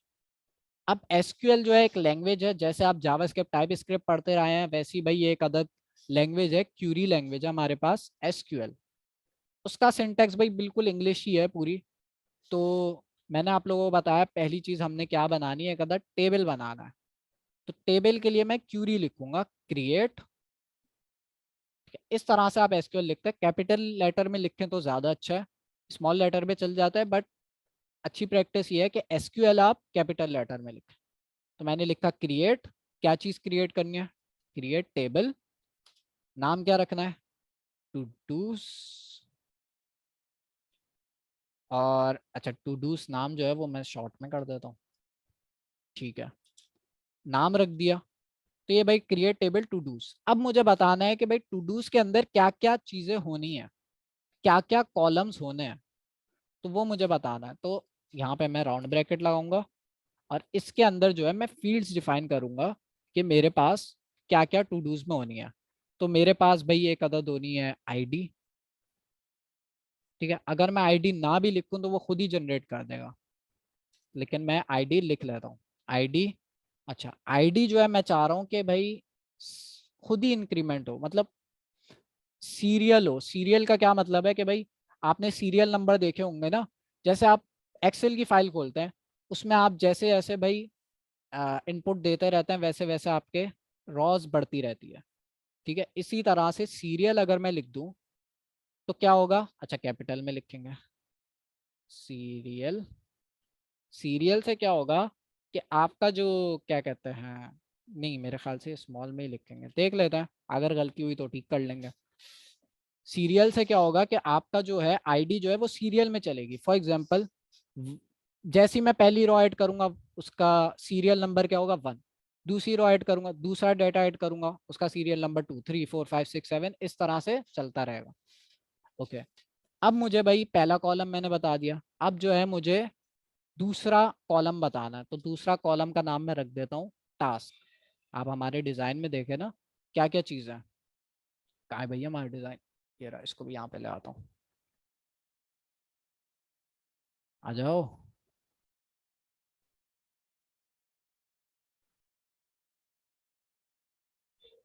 आ गया। ओके, डिजाइन के अंदर क्या है, हमने एक टू डू ऐप बनानी है जिसके अंदर टास्क होंगे। तो भाई मैंने एक और कॉलम बना दिया टास्क का। इसकी डाटा टाइप मैं क्या रखूंगा, इसकी डाटा टाइप मैं रख देता हूँ var4। var4 मतलब कि भाई आपके पास स्ट्रिंग की डाटा टाइप है इसकी, और मैं बता रहा हूँ कि भाई इसके अंदर सिर्फ 255 करेक्टर्स ही हो सकता है। 255 करेक्टर से क्या मुराद है, भाई हमजा एक नाम है, हमजा के अंदर कितने करेक्टर है, HAMZAH 6, ठीक है। तो मैं जो भी टास्क डालूंगा वो उसकी लेंथ जो है वो 255 के अंडर अंडर होनी चाहिए, ठीक है, उससे ज़्यादा नहीं हो सकती। तो मैंने टास्क एक लिखा, एक कॉलम बनाया टास्क, उसकी डाटा टाइप मैंने varchar लिख दी, फिर कॉमा लगाऊंगा। अब फिर मैं क्या करूंगा, मेरे ख्याल से इतना ही है, आईडी टास्क हमारे केस में क्या है, एक आईडी होनी है और एक हमारे पास ये मैसेज होना है, तो हमें और कॉलम ऐड करने की ज़रूरत नहीं है। तो ये भाई हमारे पास टेबल का डाटा हो गया। इसके एंड में मैं लगा दूंगा सेमीकोलन। अब चला के देखते हैं कोई गलती है या नहीं। Run query successfully. अब इस डाटा ने क्या किया, इस डाटा ये जो मैंने क्यूरी लिखी है इस क्यूरी ने क्या किया, एक डेटाबेस बना दिया, एक डेटाबेस के अंदर टेबल बना दिया। तो यहाँ पे देखें ब्राउज के अंदर में आया, यहाँ पे देखें टू डूज का टेबल आ गया जिसका एक कॉलम है आईडी और दूसरा कॉलम है टास्क। अब जैसे ही मैं एक टास्क ऐड करूंगा यहाँ पे भाई एक रो ऐड हो जाएगी जिसके अंदर आईडी होगी और टास्क होगा, फिर एक और ऐड करूंगा उसके अंदर आईडी फिर टास्क, आईडी फिर टास्क, ठीक है। तो इस तरह से हम ऐड करते रहेंगे। स्पेसेस भी इंक्लूड है, var4 के अंदर स्पेसेस भी इंक्लूड है। अब ये जो क्यूरी है ये मैं अपने कोड में भी लिख सकता हूँ, किस तरह से, उसके लिए मैं क्या करता हूँ कि यहाँ पर आता हूँ अपने कोड के अंदर और यहाँ पे मैं लिखता हूँ अवेट client डॉट एसक्यूएल। और इस एसक्यूएल का जो फंक्शन है ना, क्लाइंट के अंदर एक मेथड है एसक्यूएल, इसके पास जो है ना मैं एक स्ट्रिंग पास कर दूंगा। तो स्ट्रिंग के इस स्ट्रिंग के अंदर मुझे वही क्यूरी लिख लेनी है बस, create table todos ID task जो भी है, सही है। तो ये हमारे पास हम इस तरह से अपने कोड में से क्यूरीज लिख सकते हैं। अच्छा, ये अगर मैं कोड चलाऊं तो क्या होना चाहिए, इसको मैं लोकली चला देता हूँ npm run dev। मुझे बताएं क्या होगा, इस एपीआई पे मैं कॉल करूंगा, सबसे पहले कनेक्शन होगा, दूसरे उसमें वो टेबल बनाएगा। सर इसमें मतलब हमें एसक्यूएल सीखनी पड़ेगी, हाँ यार एसक्यूएल तो सीखनी पड़ेगी आपको, लेकिन ड्रिजल जैसी जो टूल है ना वो आपकी काफ़ी हेल्प कर देता है। लेकिन एसक्यूएल भी आनी चाहिए। तो मैं आता हाँ, हूँ भाई। ऑलरेडी जब आपने वर्सल की स्टोरेज में एसक्यूएल क्वेरी रन कर दी थी तो फिर दोबारा वीएस कोड में क्यों रन कर रहे हैं? मैं बता रहा हूँ कि वही क्यूरी आप वीएस कोड में कैसे लिख सकता है, तो इस तरह से लिख सकता है। तो अगर मैं इसको चलाऊं तो क्या आना चाहिए?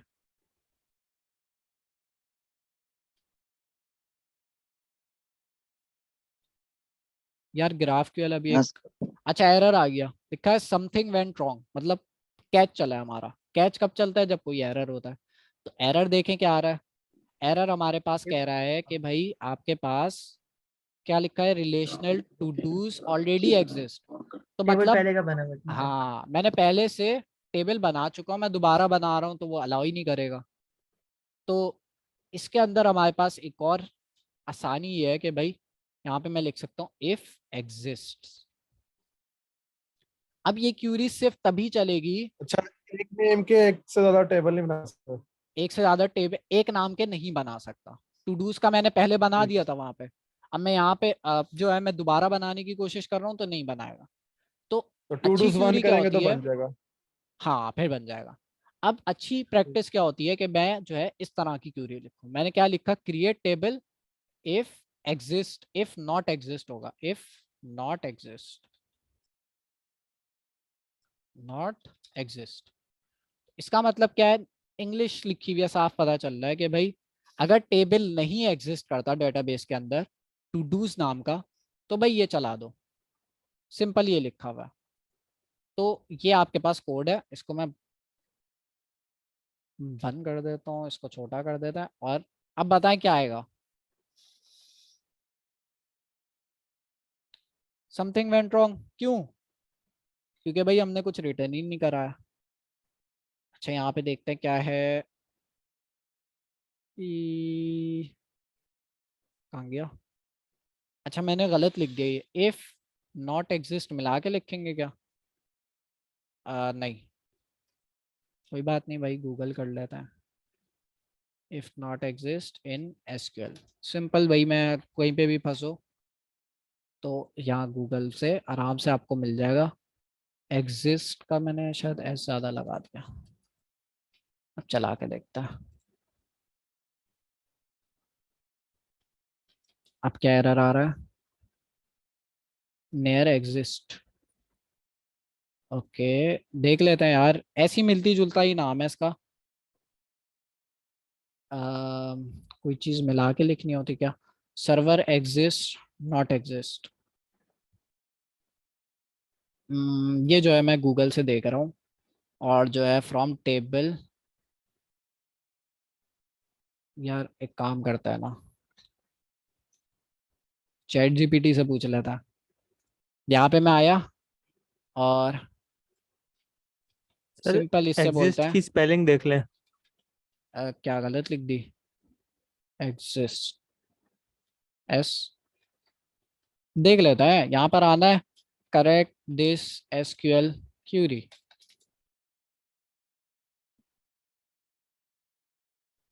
Okay, create if not exist, यार मैंने पहले यही तो लिखा था, मैं क्या सेव नहीं किया था?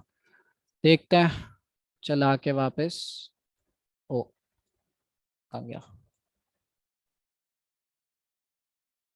लो। हाँ, तो भाई हमारी एपीआई चल गई थी, पता नहीं शायद मैंने पहले सेव नहीं किया था। तो अब जो है हमारे पास भाई इसने क्या किया, रिस्पॉन्स दे दिया ये वाला। इस रिस्पॉन्स को भाई मैं अंदर ले आता हूँ ऐसे। ठीक है, तो ये अब जो है चेक करेगा, अगर टेबल बना हुआ है तो ऐड कर देगा। अब दूसरी क्यूरी भाई मैंने चलानी है। दूसरी क्यूरी क्या है, दूसरी क्यूरी है कि जो है, एक सेकेंड खोल लेता हूँ मैं अपने रेफरेंस के लिए कोड। हाँ, अब जो है मुझे क्या करना है, डेटाबेस बना लिया, डेटाबेस से कनेक्ट कर लिया, टेबल बना लिया। तीसरा स्टेप क्या होगा, डेटाबेस में डाटा इंसर्ट करना। तो मैं डेटाबेस में डाटा इंसर्ट कर देता हूँ। तो उसके लिए क्या क्यूरी है, इंसर्ट इनटू, किस में इंसर्ट करना है, इंसर्ट इनटू टेबल का टू नाम, डूज। Todos. तो टू डूज, अब जो है मुझे बताना है कॉलम के नाम। तो आईडी वाला जो कॉलम है उसको मैं नहीं लिखूंगा, वो खुद ही ऐड हो जाएगी, क्योंकि मैंने उसमें एक चीज ऐड करी थी, सीरियल, सीरियल। तो वो खुद ही ऐड हो जाएगी। अच्छा, अब मैंने दूसरा कौन सा कॉलम था, मेरे ख्याल से टास्क था टास्क विद कैपिटल टी। ठीक है, तो अब ये जो है मैंने कॉलम के नाम बताए, इनके बीच में स्पेस नहीं लिखता। उसके बाद जो है मैंने वैल्यूज बतानी है। वैल्यूज के लिए मैं लिखूंगा वैल्यूज, और यहाँ पे जो है मैं वैल्यू पास कर दूंगा जो भी वैल्यू होगी। तो इस केस में मैं लिख देता हूँ टास्क 1, बस। ठीक है, तो अब इसको चल आखिर में सेमी कॉलन लगा देता हूँ। Run this query. Task 1 does not exist. क्या गलती करी है देख लेते हैं। वैल्यूज पेट्स, यहाँ पे स्पेस आएगा क्या?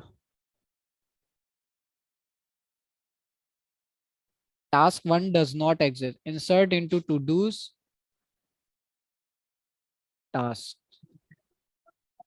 कॉलम का नाम क्या सर था? काइंडली सिंगल कोट में लिखे, टास्क 1 को single quote. Okay okay okay, right right right right. इसको वापस टास्क कर दो। ठीक है, बिल्कुल ठीक है। सिंगल कोड यूज होता है, डबल कोट्स नहीं यूज होता, याद रखेगा।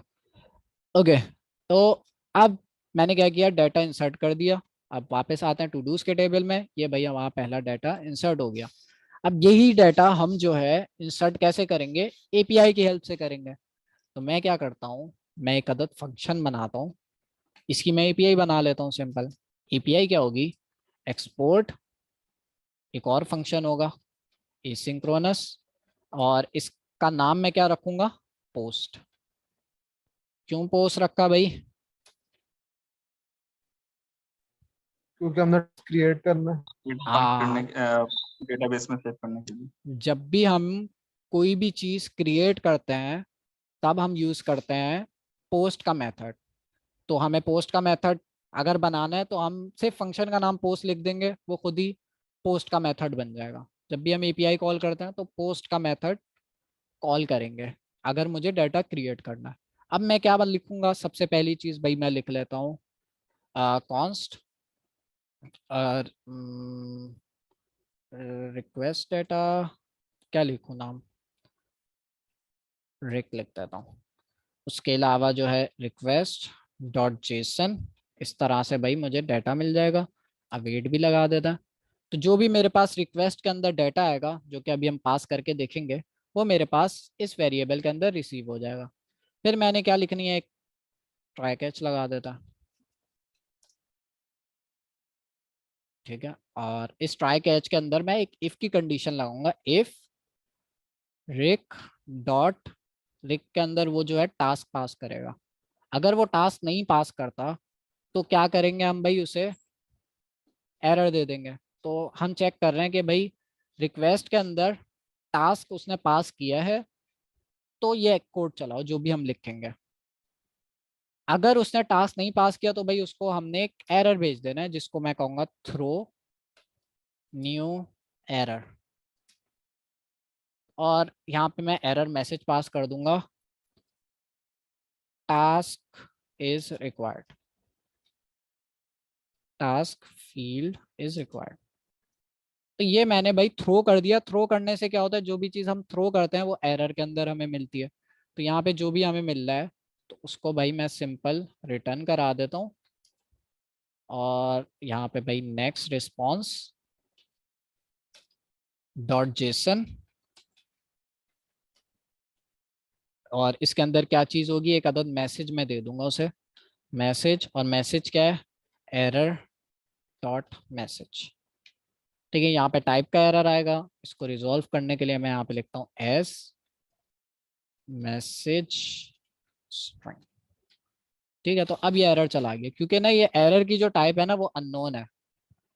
ठीक है, तो मैंने इसको क्या किया, मैंने कहा कि भाई इसकी टाइप कर दो ये। इसका मतलब क्या है कि एरर के अंदर मैसेज है, तो ये मैंने ब्रैकेट्स लगा के कर लिया। तो इसका मतलब अब ये डॉट करके आप देख रहे हैं मैसेज सजेशन में भी आ रहा है, तो मैसेज मैंने सेलेक्ट कर लिया। ठीक है, एरर डॉट मैसेज के अंदर हमारे पास क्या चीज़ आएगी, जो भी हमने यहाँ से एरर थ्रो किया है वो हमें, एरर क्या थ्रो किया, ये थ्रो किया। ठीक है, ये जो मैसेज है ये हमारे पास कहाँ पे मिलेगा, एरर डॉट मैसेज के अंदर। तो वो भाई मैंने उसको रिस्पॉन्स में दे दिया। अच्छा, ये तो भाई मैंने एरर हैंडलिंग कर लिया। अब अगर भाई उसने टास्क दे दिया है, मतलब उसने जो है अपने जब वो पोस्ट रिक्वेस्ट कर रहा था तो उसने अगर टास्क पास किया है तो हमने क्या करना है, अभी हमने किया था। तो यहाँ पे डीबी क्यूरी चलाएंगे। हाँ क्लाइंट डॉट क्यूरी चलाएंगे बिल्कुल।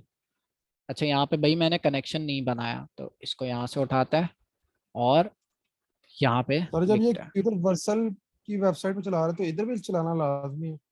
क्या ये चला रहे हैं क्लाइंट एसक्यूएल करके, क्यूरी चला रहे हैं ये इधर भी चलानी है और वर्सल की वेबसाइट पे भी चलाएंगे। यार? नहीं, जो वर्सल जरा की वर्सल वेबसाइट पे पे नहीं चलाएंगे, यहीं पे चलाएंगे। वो मैं क्यूरी वहां पे आसानी से समझ आ जाती इसलिए मैं वहां लिखती, लेकिन यहाँ पे भी मैं लिख ठीक रहा है। हूँ क्योंकि हम यहीं से चलाएंगे अमूमन। ठीक है, तो यहाँ पे भाई मैंने क्या किया, सबसे पहले डेटाबेस को कनेक्ट कर दिया। इसको मैं भाई ऊपर ले आता हूँ। अच्छा, अब मैं क्या करूँगा कि भाई client dot D B dot SQL, SQL के अंदर भाई मैं अपनी क्यूरी पास कर दूंगा। तो क्यूरी क्या है भाई मेरे पास, क्यूरी अभी मैंने लिखी थी, वापस लिखनी पड़ेगी क्योंकि वहां से हट जाती है। Insert insert into todos, todos था हाँ। और किस में मैंने पास करनी है, टास्क के अंदर मुझे पास करनी है, जिस जो कैपिटल लेटर से स्टार्ट हो रहा है। और इसकी वैल्यूज जो है वो क्या होंगी, वैल्यूज जो है वो होगी, क्या होगी भाई, वो वैल्यू मैं पास करूंगा। Dictator task. हाँ, वो वैल्यू मैं पास करूंगा अभी। वो वैल्यू कहाँ से आएगी, वो वैल्यू आएगी इसके अंदर से, क्योंकि भाई जो भी मुझे वैल्यू ऐड करनी है वो मैं यूजर से लूंगा ना। तो यहाँ पे जो है वो रिक्वेस्ट के अंदर आएगी वैल्यू, और उस रिक्वेस्ट के बाद मैं उसको यहाँ पे रिसीव करने के बाद यहाँ पे मैं करूँगा रिक्वेस्ट डॉट टास्क। तो ये भाई हमारे पास एक पोस्ट रिक्वेस्ट बन गई है। अभी इसको वापस देखते हैं। इसके लिए मैं क्या करता हूँ, एक पोस्टमैन पे जाता हूँ और जो सर है यहाँ पे एक क्वेश्चन था, जी, ये जो db डॉट कनेक्ट है, ये हम जब एप्लीकेशन स्टार्ट होती है तो इसका इंस्टेंस हम जब तक नहीं बना के रख सकते, और यहाँ या पे हमें हर मेथड के अंदर हर मेथड। यार इसके अंदर जो है ये अवेट मसला करेगा। AWS का जो लैम्डा फंक्शन था ना उसके अंदर क्या होता था कि आप बाहर ही बनाते थे और वही अच्छी प्रैक्टिस होती थी, लेकिन यहाँ पे जो है ये अलाउ नहीं कर रहा मुझे।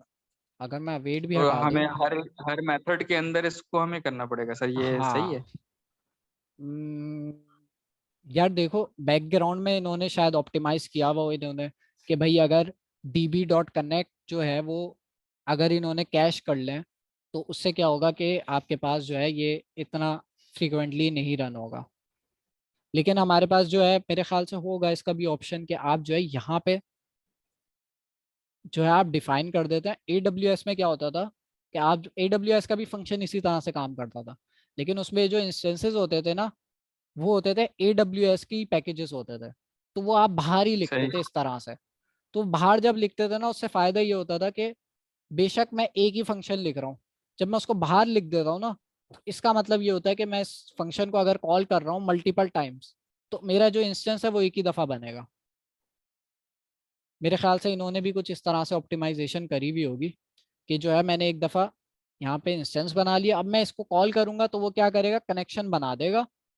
ठीक है, क्योंकि db डॉट कनेक्ट इन्हीं का पैकेज है ना, तो इन्होंने ऑप्टिमाइजेशन करी होगी। तो जो है ये एक दफ़ा कनेक्शन बना देगा, फिर मैं दूसरी दफ़ा कॉल करूंगा, तीसरी उसके फौरन बाद अगर मैं कॉल करूंगा तो ये कनेक्शन नहीं बनाएगा। ठीक है, अगर मैं 1 घंटे बाद कॉल करूंगा और बीच में कोई कॉल नहीं कर रहा तो हमें पता है कि भाई अगर हम सर्वरलेस फंक्शंस में अगर हम बैकएंड को कॉल ना करें तो क्या होगा, हमारा बैकएंड सो जाता है। तो उसको जगाने के लिए हमने एक कॉल भेजनी होती है कि भाई उठ जाओ। तो वो कॉल के लिए सही। हाँ, जब तक वो जाग रहा है तब तक मेरे ख्याल से कनेक्ट जो है ना वो कनेक्शन बना रहेगा, वरना इतनी अभी आप स्पीड देख के आप लोग को आइडिया हो जाएगा। अच्छा, अब मैंने भाई ये API बना दिया पोस्ट की, ये एरर भाई क्यों आ रहा है पता नहीं। सही है लेकिन चल जाएगा ये। अच्छा, यहाँ पे भाई मैं और अपना जो अवेट पाथ है, अवेट नहीं लगा हुआ db डॉट कनेक्ट के साथ। ओ राइट, ठीक है। HTTP local host 3000 /API/todos todos था या to do था? कहाँ है भाई? to do। तो यहाँ पे इसका पाथ जो है वो to do है। इस पे मैंने पोस्ट रिक्वेस्ट भेज दिया और पोस्ट रिक्वेस्ट के अंदर मुझे एक बॉडी पास करनी है जो कि मैं रॉ और जेसन के अंदर करूँगा। तो यहाँ पे मैंने एक बताया था, अगर मैं एम्प्टी जेसन पास करूँगा, सेंड करते हैं क्या होता है देखते हैं। तो यहाँ पे देखें टास्क फील्ड इज रिक्वायर्ड, इसका मतलब उसने हमें भाई एरर दे दिया। तो यहाँ पे मुझे टास्क पास करना पड़ेगा। तो टास्क जो है वो मैं पास कर देता हूँ जेसन फॉर्मेट के अंदर और यहाँ पे मैं कर देता हूँ टास्क 2। अब मैं इस एपीआई को कॉल करता हूँ और देखते हैं क्या रिस्पॉन्स आता है। अच्छा, रिस्पॉन्स मैंने दिया ही नहीं है। यहाँ पे देखें मैंने डाटा ऐड हो गया होगा लेकिन मैंने रिस्पॉन्स नहीं किया। अच्छा, यहाँ पे वेट भी लगना था। ठीक है, तो अब यहाँ पे डाटा इंसर्ट करेगा पहले, फिर उसके बाद हमने क्या रिस्पॉन्स रिटर्न करना है। तो रिस्पॉन्स के अंदर हम रिटर्न कर देते हैं नेक्स्ट रिस्पॉन्स डॉट जेसन, एक मैसेज रिटर्न कर देता है जिसके अंदर भाई हमने कहना है कि डेटा एडिट सक्सेसफुली। ओके, अब मैं सेंड करता हूँ। तो अब ये टास्क 2 फिर से ऐड होगा, एक ही दफ़ा ऐड होगा क्योंकि हमने पहले अवेट नहीं लगाया था। देखते हैं, यहाँ पर आते हैं, कहाँ चला गया भाई मेरा डेटाबेस, ये रहा। इसको भाई मैं रिफ्रेश कर देता हूँ, टू डू सेलेक्ट करता हूँ। ओके, हो गया था। तो यहाँ पे देखें टास्क 1, फिर उसके बाद मैंने एक टास्क 2 चलाया था, उसके बाद क्या कहते हैं दोबारा से मैंने चलाया टास्क 2। ठीक है, तो इस तरह से जो है मेरे पास अब जो है मेरे पास एक एपीआई बन गई है जिसको अब मैं कहीं पर भी कॉल करके जितने आइटम्स ऐड करना चाहूँ, जितने टू डूज ऐड करना चाहूँ मैं कर सकता हूँ। ठीक है, अच्छा अब इसमें ना एक प्रॉब्लम है, इस वाली अप्रोच में एक प्रॉब्लम है। प्रॉब्लम क्या है?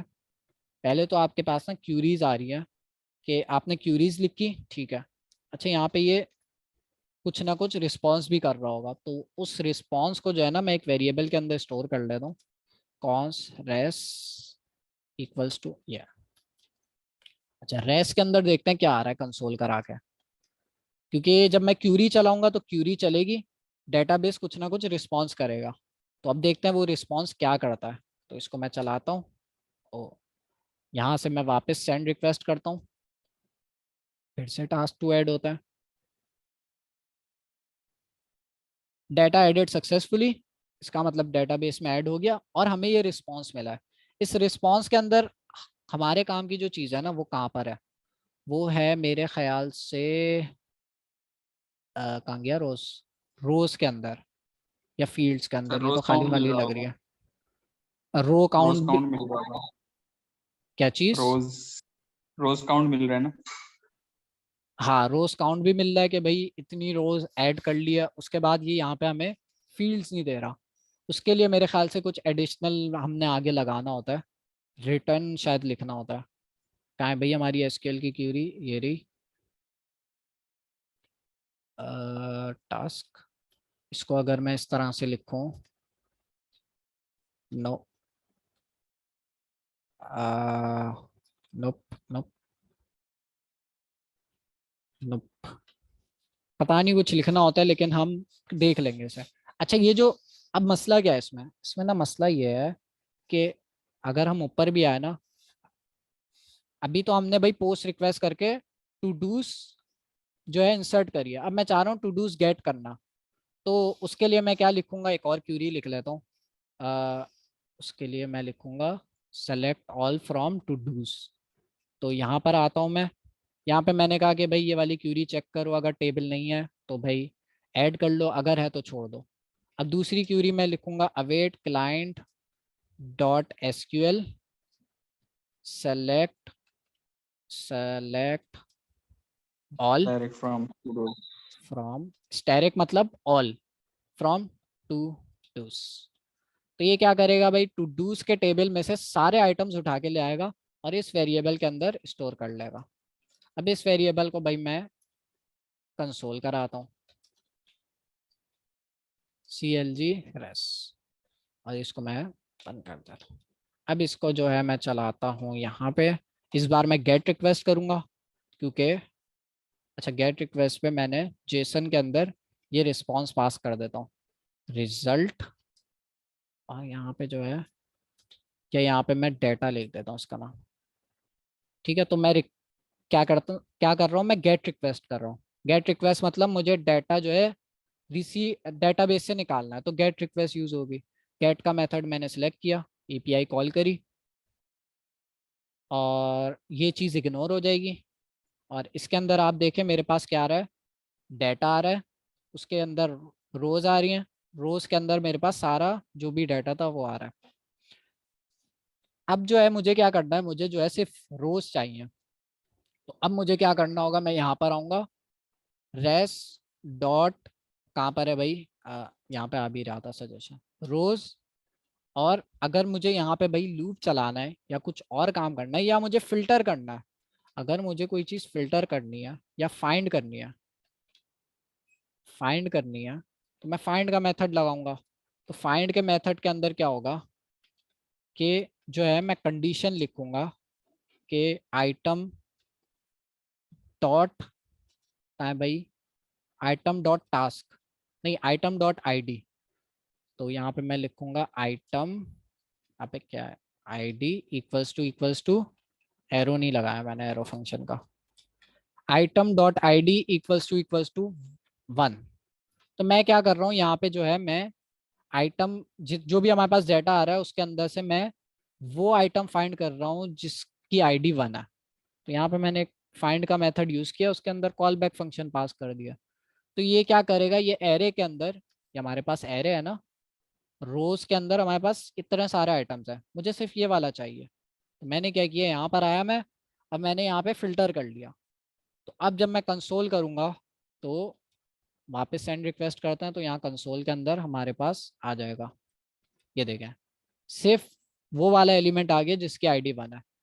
लेकिन यहाँ पे जो है ना नुकसान क्या हो रहा है कि मुझे जो है ना बार बार देखना पड़ रहा है।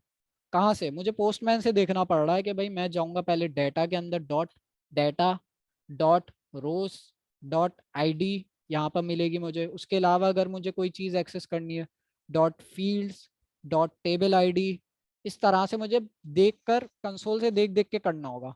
इसमें हो सकता है मैं गलती भी कर दूँ और फिर उसमें टाइम भी ज़्यादा लगेगा। तो सोल्यूशन क्या है, टाइप स्क्रिप्ट। अब एक तरीका तो ये है कि भाई मैं मैनुअली बैठूं और यहाँ पे एक इंटरफेस बना लूँ, इंटरफेस आई डेटा। ठीक है, अब इसके अंदर जो भी है मेरे पास डाटा आ रहा है ना, इसकी मैं पूरी टाइप बना लूँ। ये देखें कितना सारा डाटा है, इन सब की जो है मैं टाइप बना लूँ यहाँ पे बैठ के। ये सारा डाटा मैंने पेस्ट किया, और जो है अब मैं क्या करूँगा कि अब इन सब की टाइप्स लिखूँगा। तो कमांड की टाइप क्या है, इसकी टाइप यहाँ पे स्ट्रिंग कर देता हूँ मैं। फिर इसकी टाइप नीचे वाली की टाइप क्या है, नंबर है। ठीक है, अब इसमें जो है टाइम लगेगा, और जो है फिर जाके मैं इस आई डाटा को किसके साथ सेट कर दूंगा, मैं इस आई डाटा को जो है मैं सेट कर दूंगा इसके साथ। ठीक है, अच्छा यहाँ पे एरर आ रहा है, आई डाटा के इसके साथ नहीं करूँगा, बीच में कुछ और भी आएगा। एक सेकेंड, इसकी अभी टाइप क्या है, क्यूरी रिजल्ट। तो यहाँ पे इसकी डाटा टाइप में रखूँगा क्यूरी रिजल्ट, जो कि मुझे इंपोर्ट करना होगा पोस्टग्रेस से। यहाँ से मैंने ऊपर से, अच्छा ये इतनी सारी ज़रूरी नहीं कि आप टाइप्स बनाएं, तो इसको मैं हटा देता हूँ। इतनी सारी ना भी बनाए तब भी नुकसान ये है कि जो है आपने फिर भी मैनुअली आपने टाइप्स लिखनी पड़ रही है। ये पूरा हटाओ, ठीक है, तो मैनुअली आपने टाइप्स लिखनी पड़ रही है। अच्छा यहाँ से मैंने क्यूरी रिजल्ट इंपोर्ट कर लिया। अब जो है मैं इस क्यूरी रिजल्ट के अंदर जेनेरिक पास करके आई डाटा पास कर सकता हूँ। तो अब देखें मेरे पास जो रेस्ट के अंदर जो जो चीज़ें हैं वो मैं डायरेक्ट एक्सेस कर सकता हूँ, जैसे रोज डॉट डॉट नहीं, ये तो array, zero dot data dot, ये देखें सब चीज़ें आ रही हैं। तो इस अभी मैंने टाइप सही नहीं लिखी है, लेकिन टाइप सही लिख लूँगा तो सही चीज़ें आएंगी फिर। तो ये तरीका है कि भाई आप मैनुअली बैठ के इंटरफेस बनाएं और फिर ये काम करें, लेकिन ये अच्छा तरीका नहीं है, क्योंकि आपको जो इंटरफेस है ये इंटरफेस आपको फ्रंट एंड पे भी चाहिए। तो अगर आपको टाइप्स जनरेट करनी है, टाइप सेफ एपीआई बनानी है, तो हमारे पास अच्छा ऑप्शन है ड्रिजल। ठीक है। ड्रिजल ये काम कर रहा है कि आपका पहला तो ये कर रहा है कि आपको ना ये क्यूरीज अभी मैन्युअली लिख रहा है ना, ये वाली तो आपको क्रिएट टेबल वाली ड्रिजल नहीं आपको प्रोवाइड करता ये वाली क्यूरी।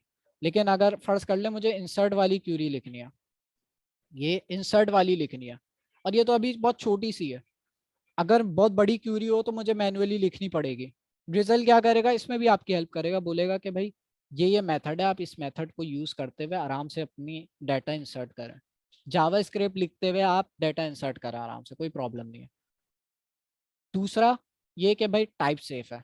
जैसे मैंने बताया कि भाई अब मुझे नहीं पता कि रेस्ट के अंदर क्या क्या डाटा है, शुरू का तो वो मुझे बता देगा, लेकिन उसके आगे क्या क्या डाटा है वो मुझे नहीं पता चलेगा, तो ये प्रॉब्लम है। तो ये सब ड्रिजल सॉल्व कर रहा है। अब यही कोड जो है मैं ड्रिजल में करूंगा, तो उसके लिए हम स्टेप जो है वो फॉलो करेंगे। इसको जूम कर लेता, स्टेप रिलेशनल ड्रिजल। हमजा भाई, जी ये जो हमने टास्क 1 और टास्क 2 ऐड किया है डेटाबेस में, ये तो हमने क्लाइंट से पूछ के नहीं ऐड करना था, ये तो हमने क्लाइंट साइड से डाटा आना चाहिए था, हम खुद ऐसे इसमें ही ऐड कर आएगा, रहे हैं। ऐसे ही आएगा। इसमें हमने देखें ये पोस्टमैन क्या है, ये आपका क्लाइंट है अभी, ठीक है। एपीआई बना दिया आपने, अब जो है आप इस एपीआई को कहीं पे भी इंटीग्रेट कर सकते हैं, हम फ्रंट एंड पे भी करेंगे, ठीक है। आप मोबाइल एप्लीकेशन में भी कर सकते हैं, तो आप कहीं पे भी कर सकते हैं, एपीआई तैयार है। तो अब जो है हम क्या करेंगे, ड्रिजल यूज करेंगे और एपीआई वाला पार्ट कंप्लीट करेंगे, फिर उस एपीआई को फ्रंट एंड से कनेक्ट करेंगे। तो मेरे ख्याल से इस क्लास में तो यार हो नहीं पाएगा, देखते हैं। मैं दूसरा पार्ट करना पड़ेगा। अच्छा, यहाँ पे वो कह रहा है कि भाई ये आपके पास ऑप्शंस है, लेकिन मैं चाह रहा हूँ कि शुरू से बना है, यहाँ पे कोई ट्यूटोरियल नहीं है। PNP create next app, okay देखते हैं। ड्रिजल एज ओआरएम, इस डॉक्यूमेंटेशन में जाता है, यहाँ पे इन्होंने कुछ लिखा है, ये रहा, ठीक है। तो मैं यहाँ पर, ये हमारी रिपोजिटरी है, इसके अंदर मैं आके ड्रिजल पे गया और यहाँ पे जो है ये वाली रिपोजिटरी खोल लिया। तो npm इंस्टॉल, और ये npm इंस्टॉल सिर्फ मुझे ये करना है, ड्रिजल ORM, ठीक है। ये ORM हमारी हेल्प करेगा डेटाबेस से कम्युनिकेशन करने में, और प्लस टाइप्स भी हमारे पास जो है वो बनी बनाई आ जाएंगे। तो ये भाई अटक गया, बंद कर देते हैं टर्मिनल को, दूसरा टर्मिनल खोल लेता है और इसको भाई मैं इंस्टॉल कर लेता हूँ। अच्छा, जब तक ये इंस्टॉल हो रहा है उसके बाद क्या करना है हमने, उसके बाद अच्छा ये पीजी टेबल जो है हमें बनाने की ज़रूरत नहीं है, क्योंकि हमने पहले से टेबल बना दिया। तो इस रिपोजिटरी में हम बाद में आएंगे, पहले हम जो है सिंपल ड्रिजल की एग्जांपल देख लेते हैं यहाँ पर आकर। ये वाला स्टेप मेरे ख्याल से 4-5 है कुछ, तो उसमें देखेंगे। अच्छा, अब मैं आता हूँ लिब के अंदर, ड्रिजल। अच्छा ये वही वाली रिपोजिटरी है, एक सेकंड, मैंने कौन सा स्टेप खोला है, 03 खोल लिया, मैंने 02 खोलना, नहीं 01 खोलना, SRC, हाँ। इसमें वो सारे स्टेप लिखे हुए होंगे कि आपने क्या क्या करना है। तो हमने जो है ये इंस्टॉल कर लिया, और ये कह रहे हैं कि भाई आपने अगर टेबल बनाना है तो मैंने आपको टेबल बनाना सिखा दिया है। कहाँ पे जाके बनाएंगे, आप जाएंगे भाई इस क्यूरी को कॉपी करेंगे और यहाँ वर्सल के डैशबोर्ड में आके आप क्यूरी वहाँ पे चला लेंगे, तो आपके पास एक टेबल बन जाएगा टू डू का, ठीक है। तो ये सारे टास्क हो गए, अब चलते हैं भाई हमारी SRC के अंदर और देखते हैं क्या क्या चीज़ है। तो SRC के अंदर ये लिप के अंदर पहले चलता है और drizzle.ts देखता है। तो यहाँ पे काफ़ी कुछ हो रहा है, देखते हैं, बनाते हैं। तो मैं सब चीज़ें मैंने बंद कर दिया, मैं आया भाई SRC के अंदर, इसको भी बंद कर दें। SRC के अंदर मैं आऊँगा और SRC के अंदर एक फोल्डर बना रहा हूँ मैं, लिप। लिप का फोल्डर हम क्यों बनाते हैं, अमूमन हम लिप का फोल्डर इसलिए बनाते हैं कि भाई आपकी जो भी कनेक्शन से रिलेटेड डिटेल्स होती है ना, वो लिप के अंदर हम रखते हैं। फॉर एग्जाम्पल, मुझे ORM का कनेक्शन बनाना है, या मुझे कुछ इनिशियल क्या कहते हैं क्यूरीज लिखनी है, वो मैं लिप के अंदर लिखूंगा। लिप हमारे पास यूज होता है कनेक्शन बनाने के लिए, मतलब किसी भी डेटाबेस से आप कनेक्शन बनाओगे ना, तो आपने कुछ कोड लिखना पड़ता है उसके लिए, अभी हम लिखेंगे। तो वो मैं कहाँ पे लिखूंगा, लिब में लिखूंगा। अभी मैंने भाई क्लाइंट बनाया था ना, यहाँ पे मैंने क्लाइंट बनाया। ये जो क्लाइंट है ये आप काफी जगह बनाते हैं, इसको आप लिब के अंदर रखेंगे। जो भी आप जो है लिब के अंदर अपनी जो भी आपका क्या कहते हैं फेच रिक्वेस्ट है वो भी आप लिब के अंदर रख सकते हैं। तो लिब के अंदर इस तरह की चीजें होती हैं। अच्छा, अब इसके अंदर मैं एक फोल्डर बनाता हूँ drizzle.ts। अच्छा, आपकी जो एप्लीकेशन होती है उसमें काफ़ी सारे कनेक्शन हो सकता है।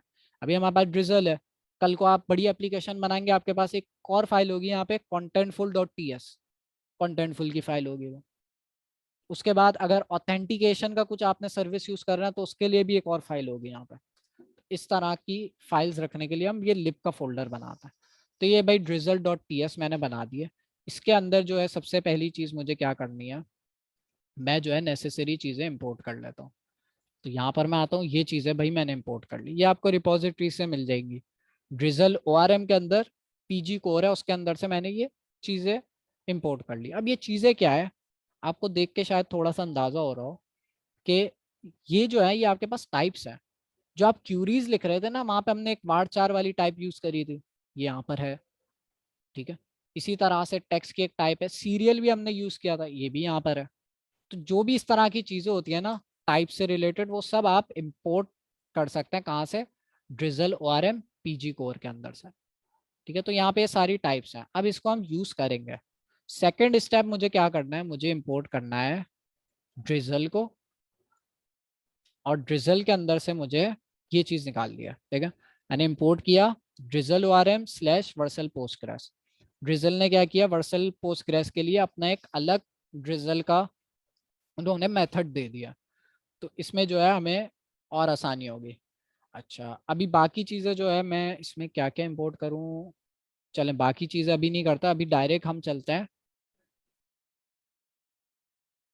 PG table todo. Okay, यहाँ पे मैं आता हूँ और यहाँ पे जो है मैं लिख लेता हूँ, ये इसको बना लेता है शुरू से, ठीक है। अब यहाँ पे एक तरह से ना मैं टाइप्स डिफाइन कर रहा हूँ। मैं अपने, देखो डेटाबेस का जो स्ट्रक्चर हमने बनाया था ना, वो किस किस को पता है, वो हमें पता है क्योंकि हमने बनाया था, और वो डेटाबेस को पता है क्योंकि वो डेटाबेस में हमने लिखा था। लेकिन हमने इस ORM को भी बताना है। क्यों बताना है, क्योंकि भाई इस ORM, ताकि ये ORM जो है हमें सही टाइप्स सजेस्ट करे, ठीक है। तो इसलिए हमने इस ORM को भी वो स्ट्रक्चर बताना होगा। तो वो बताने का क्या तरीका है, मैं लिखूंगा PG टेबल, जो कि हमने ऊपर से इंपोर्ट किया था। ये क्या है, हमारे पास एक अदद फंक्शन है।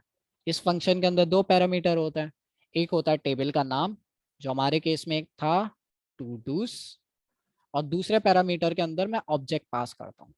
ऑब्जेक्ट के अंदर मैं अब फील्ड्स बताऊंगा।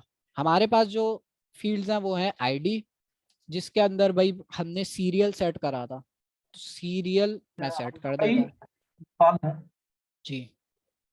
ये जो हमने टेबल का नेम दिया है टू डू, ये सेम हो जो हमने उधर बनाया है व्हाट्सएप पे जो टेबल बनाया था, या हाँ, चेंज भी हो सकता है?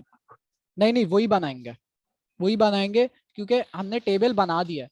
ये जो हम काम कर रहे हैं ना, ये टेबल हम बना नहीं रहे, ये हम ORM को बता रहे हैं कि भाई हमारा टेबल कुछ इस तरह का दिखता है।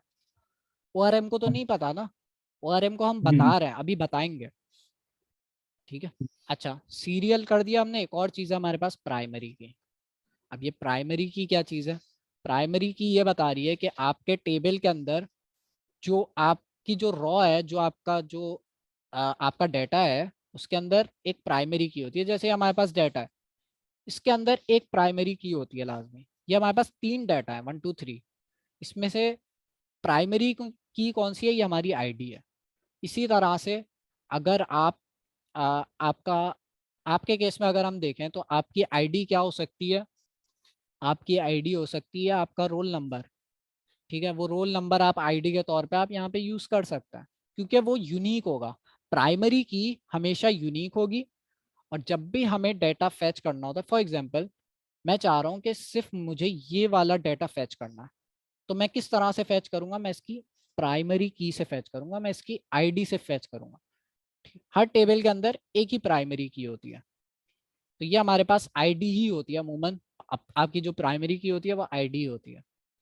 तो मैंने बता दिया कि भाई ID है, सीरियल है जो ऑटोमेटिकली इंक्रीमेंट होता है, और प्राइमरी की है। अच्छा, सेकंड चीज क्या है? टास्क। टास्क की डाटा टाइप हमने क्या बताई थी? टास्क की डाटा टाइप हमने varchar बताई थी। varchar और इसके अंदर भाई हमने इसका नाम क्या रखा था? टास्क, यही नाम रखा था। उसके बाद भाई मैं इसको और क्या कर सकता हूँ? नॉट नल कर सकता हूँ। नॉट नल का मतलब जो है पास करेंगे जी, 255 जो पास किया था। हाँ वो भी मैं कर सकता हूँ। varchar के अंदर मैं एक पैरामीटर टास्क नाम पास कर दिया। दूसरा, यहाँ पे देखें बता रहा है कि आप कॉन्फ़िगरेशन का ऑब्जेक्ट पास कर सकते हैं, तो यहाँ पे मैं एक ऑब्जेक्ट पास करता हूँ जिसके अंदर मुझे लेंथ डिफाइन करने का उन्होंने ऑप्शन दे दिया। तो मैंने लेंथ डिफाइन कर दी 255। और नॉट नल मैं हटा देता हूँ क्योंकि मैंने वहाँ डेटाबेस में भी नहीं लिखा था, तो अभी हटा देता हूँ। बट यहाँ पे नॉट नल होना चाहिए। नॉट नल से ये होता है कि भाई आप, जाहिर है आप कोई भी एम्प्टी रॉ तो नहीं ऐड करेंगे ना जिसमें सिर्फ आईडी और ये टास्क ना हो। तो नॉट नल करने का ये फायदा होता है कि अब जो है अगर कोई भी यूजर टास्क एंटर नहीं करेगा तो उसको भाई डेटाबेस अलाउ नहीं करेगा डाटा इंसर्ट करना। ठीक है, लेकिन खैर हमने वैलिडेशन हमने अपने बैकएंड पे भी लगाई हुई है कि हम चेक कर रहे हैं कि टास्क आ रहा है नहीं आ रहा, लेकिन डेटाबेस में भी लगानी चाहिए। चले खैर, ये भाई हमने स्ट्रक्चर हमजा बता भाई दिया ORM को। हाँ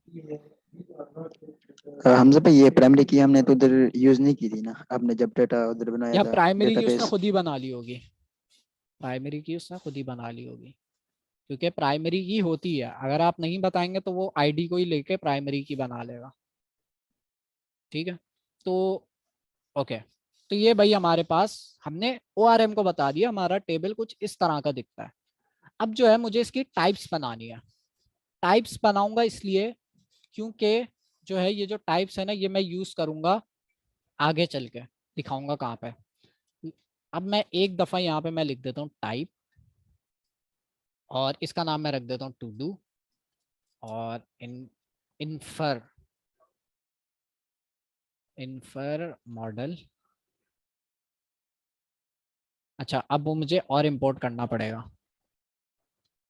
यहाँ पर आते हैं और यहाँ से एक और चीज़ इंपोर्ट कर लेते हैं, इन्फर मॉडल। इन्फर मॉडल क्या कर रहा है भाई? इन्फर मॉडल ये कर रहा है कि आपको जो है ऑप्शन दे रहा है कि आप जो है टाइप इन्फर कर सको। ठीक है, इन्फर करना मतलब इस टू डू की टाइप हम सेट कर रहे हैं ये। ठीक है, तो अब इससे अब क्या होगा कि भाई ये जो हमने क्या कहते हैं पीजी टेबल का मेथड यूज करते हुए ये पूरा स्ट्रक्चर बनाया, तो उसने क्या किया कि भाई हमें जो है इसकी टाइप्स भी बना दी हैं। ठीक है, उसने इसकी टाइप्स भी बना दी हैं जो हम यहाँ पे यूज कर सकते हैं इस तरह से टाइप ऑफ लगा के टू डूज टेबल। ठीक है, तो इस तरह से हमने क्या करा, टू डू की टाइप बना दी है। अब इसको हम यूज करेंगे आगे चल के, किसी को असाइन करेंगे तो ज़्यादा अच्छा आइडिया होगा। अब एक और टाइप बनानी है मैंने, न्यू टू डू। और इसमें मैं क्या करूँगा, ये किसके लिए? ये इंसर्ट वाले के लिए। तो ये जो मैंने ऊपर टाइप बताई है ना, ये किसके लिए है? ये जब आप डेटा गेट कर रहे होगे उस चीज़ को हम ये टाइप असाइन करेंगे। और जब आप कहीं पे डाटा इंसर्ट कर रहे होगे, ये हम यूज़ करेंगे आगे चल के, तो आपको आइडिया हो जाएगा कि ये अलग क्यों बनाई है। अभी तो ये यूज़ करेंगे, देखते हैं, ये भी यूज़ करेंगे, बल्कि दिखाता हूँ। अच्छा, अगर भी डिलीट करना हो तो फिर डिलीट आ जाएगा यहाँ पे। नहीं नहीं, सिर्फ दो ही ऑप्शन होता है, इंसर्ट और सेलेक्ट।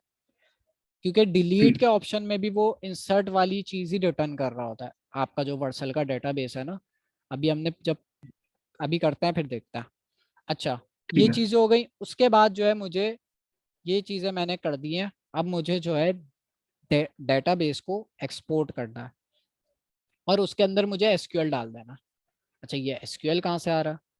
पहले तो ये समझ लें कि भाई डीबी ड्रिजल एक मेथड है, उसके अंदर हमने एसक्यूएल पास कर दिया। अब ये एसक्यूएल जो है वो मुझे इंपोर्ट करना पड़ेगा वर्सल के पोस्टग्रेस के अंदर से। ठीक है, तो यहाँ से मैंने एसक्यूएल इंपोर्ट कर लिया और वो मैंने पास कर दिया इस ड्रिजल के मेथड के अंदर। ये ड्रिजल का मेथड क्या करेगा, ये मेरे ख्याल से जो है ना ये आपका कनेक्शन बना रहा है। देखें, आप खुद देखें कि ड्रिजल जो है, ड्रिजल आपके क्या कहते हैं इन्वायरमेंट वेरिएबल में जाके जो आपके पैकेजेस नहीं देख सकता। इस तरह की फंक्शनैलिटी नहीं लिखी उन्होंने। तो हमने क्या किया, हमने उसके अंदर एसक्यूएल पास किया। ये एसक्यूएल क्या करेगा, ये एसक्यूएल जो है आपका एनवायरनमेंट वेरिएबल में से जो जो सीक्रेट्स रिक्वायर्ड हैं वो उठा के ड्रिजल को दे देगा, और ड्रिजल का हमने भाई क्लाइंट बना दिया। अब ये जो डीबी है ना, इसको यूज करते हुए हम कुछ भी कर सकते हैं। फॉर एग्जांपल यहाँ पे मैंने लिखा डीबी डॉट, मुझे डाटा इंसर्ट करना है। यहाँ पे देखे बना बनाया मेथड है इंसर्ट, ठीक है, इसको कॉल करते हैं। अब वो कह रहा है कि भाई सबसे पहले डाटा टेबल का नाम बताओ। तो यहाँ पे भाई ये देखें पहला पैरामीटर है टेबल का नाम बताओ। यहाँ पे मैं सिर्फ ये लगाता हूँ और देखते हैं यहाँ पे सजेशन हमें मिल रही है।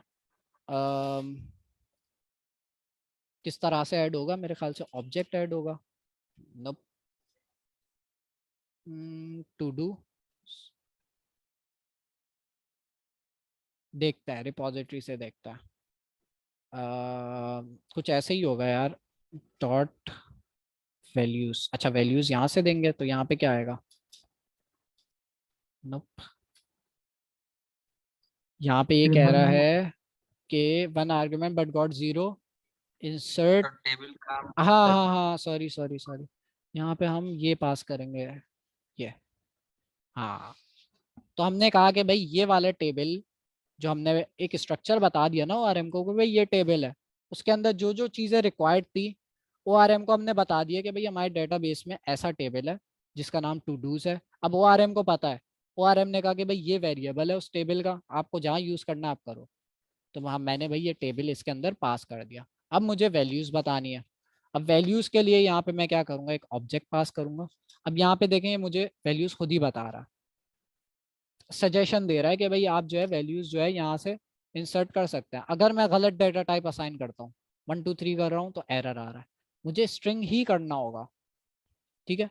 अगर यही चीज मैं पिछली वाली अप्रोच से करता ना जो हम पहले अभी कर रहे थे, उसमें क्या होता कि वो 1 2 3 भी अलाउ कर देता, वो कहता हाँ भाई आने दो जो आ रहा है, ठीक है। इसमें क्या हो रहा है, ड्रिजल जो है आपकी हेल्प कर रहा है, आपको जो है टाइप्स में एरर दे रहा है, प्लस आपका जो है जब आप एक दफ़ा टाइप्स लिख लोगे ना तब आप ये पूरे प्रोजेक्ट के अंदर आप यूज़ कर रहे होगे, ठीक है। इससे काफ़ी टाइम बचता है। आपको लग रहा होगा यार ये एक्स्ट्रा काम हम करके ज़्यादा टाइम लग रहा है, लेकिन आप यकीन करें एक दफ़ा आप ये बना लेना आपका बहुत टाइम सेव होता है। ये मैंने एक्सपीरियंस किया है। और एक दफ़ा आपने ये करना शुरू कर दिया ना, और आप जब बड़े प्रोजेक्ट्स के अंदर काम करेंगे ना तो आप कहेंगे टाइप स्क्रिप्ट के बगैर मज़ा ही नहीं आएगा आपको। आप बोलेंगे यार टाइम वेस्ट हो रहा है ज़्यादा। तो शुरू में ऐसा लगता है कि भाई ये सबसे टाइम वेस्ट हो रहा है, बट ऐसा नहीं है, ये आपकी बहुत आसानी कर रहा है। तो भाई ये हमारा स्ट्रक्चर बन गया है। कोई कुछ कह रहा था? हाँ मतलब भाई ये कंपल्सरी है या ये भी ऑप्शनल है यहाँ पे जो टेबल पे हमें टाइप करनी है? क्या चीज़? ये जो भी अभी टू डू टेबल की टाइप यार बनानी है। ये वाली चीज़ें तो करनी होंगी अगर आपने ड्रिजल यूज़ करना, ठीक है। तो ड्रिजल अच्छा की जो ये है चीज़ें उसके अंदर जो है उन्होंने कहा है कि ये चीज़ें करें। हाँ, ये वाली चीज़ ऑप्शनल है, ये वाली चीज़ मैं हटा सकता हूँ, लेकिन ये हमारे ही काम आएगी, एक दो लाइनें ही तो हैं, ये पूरे प्रोजेक्ट में हम यूज़ कर रहे होंगे। अच्छा, ठीक है सर। अब यही वाली चीज़ जो है मैं अपने राउट हैंडलर वाले फंक्शन के अंदर भी लिख सकता था यहाँ पर ऊपर, लेकिन मैंने एक प्रॉपर लिप की फाइल बनाई, उसके अंदर मैंने कहा कि साफ सुथरा काम करता है, तो इसलिए अब हम उसको बस सिंपली यहाँ पे हमने क्या चीज़ इंपोर्ट करनी है, हमने एक डीबी को इंपोर्ट करना है, हमने टू डू की टाइप को इंपोर्ट करना है, हमने टू डू टेबल को इंपोर्ट करना है। तो देखते हैं, पहले इसको सेव कर लेते हैं और यहाँ पे मैं इंपोर्ट करना स्टार्ट करता हूँ। इंपोर्ट फ्रॉम, यार यहाँ पे इसने सजेशन देना बंद कर दिया, and lib I guess slash drizzle dot ts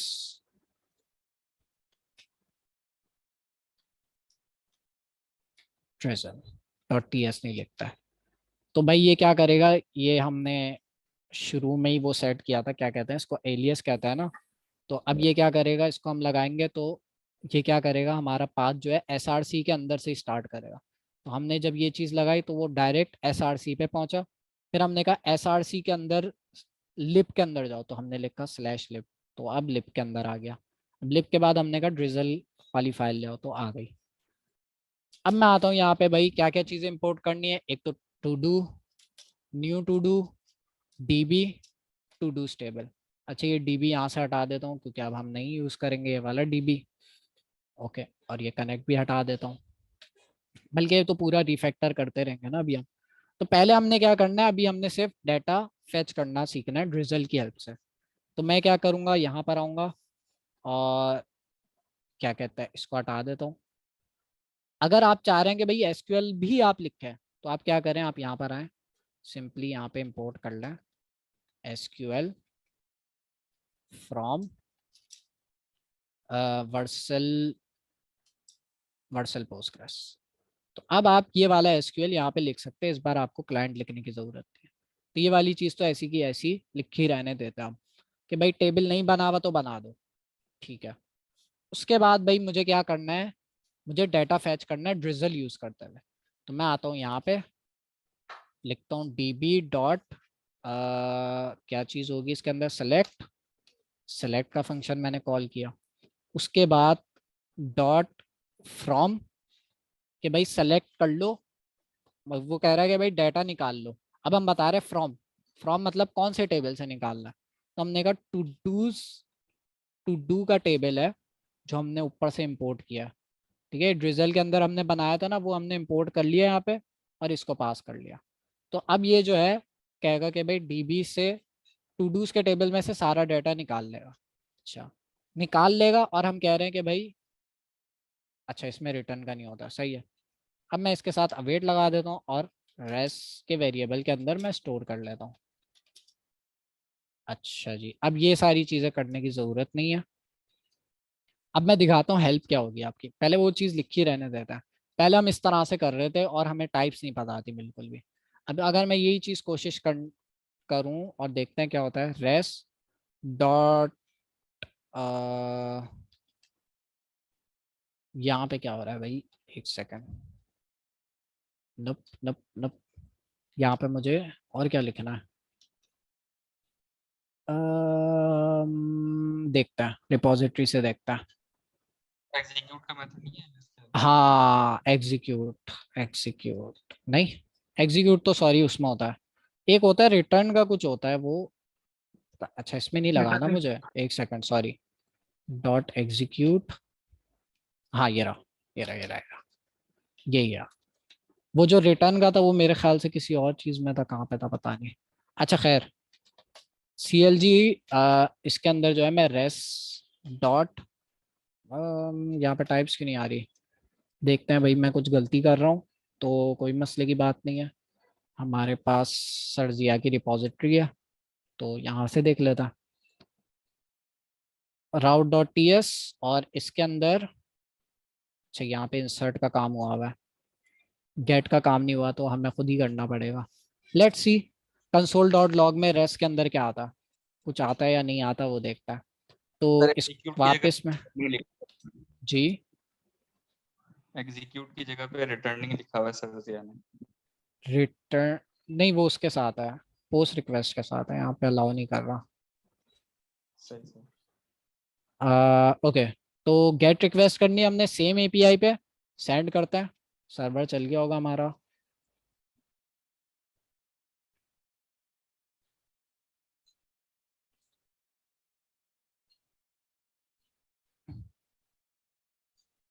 something went wrong, okay दोबारा से रिक्वेस्ट भेज देते हैं पहले, ताकि जो है टाइम आउट वाला एरर ना हो जाए।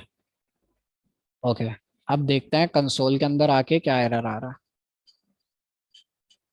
कहाँ है ये रहा, todos does not exist, okay todos does not exist, relation todos does not exist, क्या गलती कर दी मैंने। ओके इसको तो पहले कमेंट कर दो। देखते हैं कनेक्ट एरर आ रहा है, देखिएगा जरा ऊपर कनेक्ट के ऊपर। किस पे, हाँ वो मैंने कनेक्ट के ऊपर वो मैंने कमेंट कर दिया, वो तो पोस्ट रिक्वेस्ट थी, उसको तो हमने कॉल नहीं किया है। तो यहीं पे कहीं एरर है, मैंने जो है देख लेते हैं यार, उनकी डॉक्यूमेंटेशन में होगा, तो जो भी हो आप डॉक्यूमेंटेशन से देख सकता है या ChatGPT से। ये वाली है, इसमें देखते हैं सेलेक्ट का मेथड कहाँ पर है भाई। ओके, db.select.from users, तो फ्रॉम यूजर्स ये हमने सही लिखा है। तो एग्जीक्यूट यहाँ पे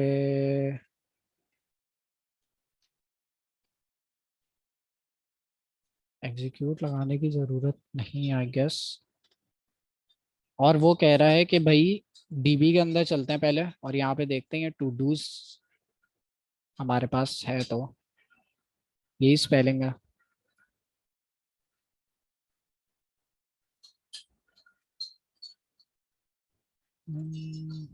यहाँ पर आता है टू डूज स्मॉल में, यहाँ पे भी भाई स्मॉल में कर लेता।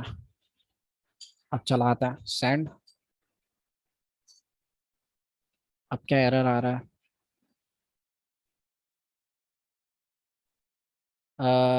Task does not exist. अच्छा, टास्क ये भी मैंने स्मॉल में लिखना होगा क्या? एक सेकंड देखते हैं। भी आएगा मेरे ख्याल से। नहीं नहीं, टास्क अच्छा नहीं, एक सेकंड देख लेता। मेरे ख्याल से टास्क जो है वो सिंगुलर ही था। ओके, चल गया। तो भाई यही गलतियां थी, एरर्स आप देख सकते हैं, तो वो हो जाएगा। अच्छा जी, अब जो है मैंने क्या करना है कि एक और चीज़ आप लोग कर सकते हैं इस कंसोल के अंदर ना, आप एरर डॉट मैसेज करें ना अगर, और वही टाइप आपने लगानी पड़ेगी as message string string string, और इसको हटा दें। तो मेरे ख्याल से अब जो है आपको सिंपल मैसेज मिलेगा। पहले मैं एरर वापस जनरेट करता हूँ, तो देखते हैं इतना बड़ा मैसेज से अच्छा आप लोगों को यहाँ पे सिर्फ मैसेज मिल जाए। तो वापस मैं सेंड रिक्वेस्ट करता हूँ पोस्टमैन से। पोस्टमैन यहाँ क्या कर रहा है? सेंड। ओके, मैंने उसको सेव नहीं किया क्या? टास्क टास्क, अच्छा अब हो रहा है फेच।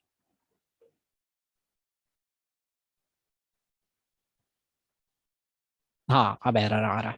ठीक है, तो भाई एरर में देखें आपको भाई ये सिंपल उसने मैसेज दे दिया। अगर आप एरर डॉट मैसेज को कंसोल कराता है कहाँ है? ठीक है, तो ये एपीआईज अमूमन इस तरह की अप्रोच यूज करती हैं कि एरर डॉट मैसेज के अंदर आपको एक सिंपल टेक्स्ट मैसेज वो शो कर देता है। तो यहाँ पे आपको सिंपल एरर दिख जाएगा बस। तो अब हमने सही कर लिया, तो अब हमारे पास डाटा फैच हो रहा है। अब मैं देखता हूँ रेस्ट के अंदर क्या क्या आ रहा है।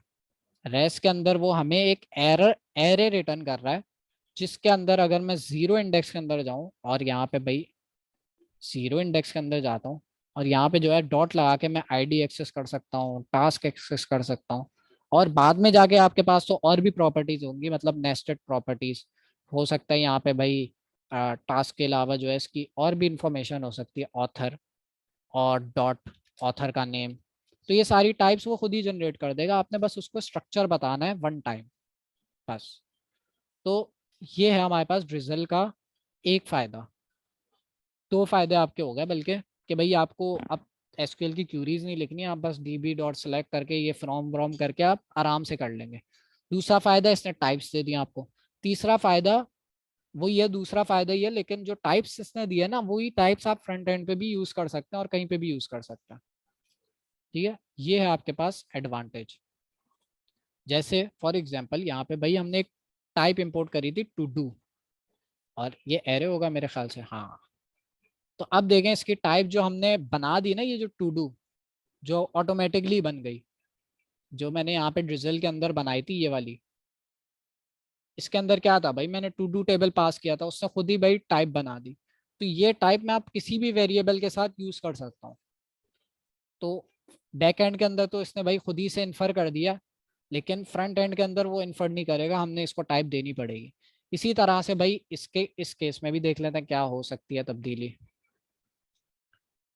db डॉट कनेक्ट हटा दो भाई, रिक्वेस्ट डॉट जेसन हटा दो, नहीं ये नहीं हटाना। उसके अलावा क्या है, रिक्वेस्ट डॉट टाइटल ये हटा देता है। इसकी जगह पे मैं लिखता हूँ db equals to db dot insert.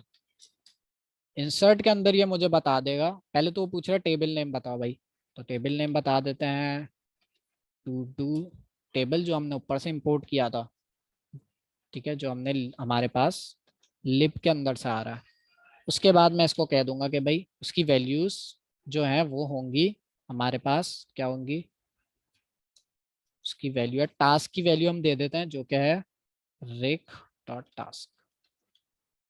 Simple. अगर मुझे आईडी की वैल्यू भी सेट करनी है तो मैं कर सकता हूँ, बट जो है वो ऑटो इंक्रीमेंट हो रही है तो हमें ज़रूरत नहीं है।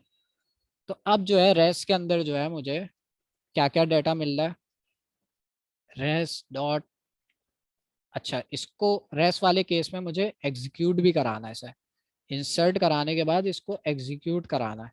अच्छा रिटर्निंग का भी कुछ ऑप्शन है, रिटर्निंग का करा देता है, या दोनों हमें कराने होंगे, देखते हैं।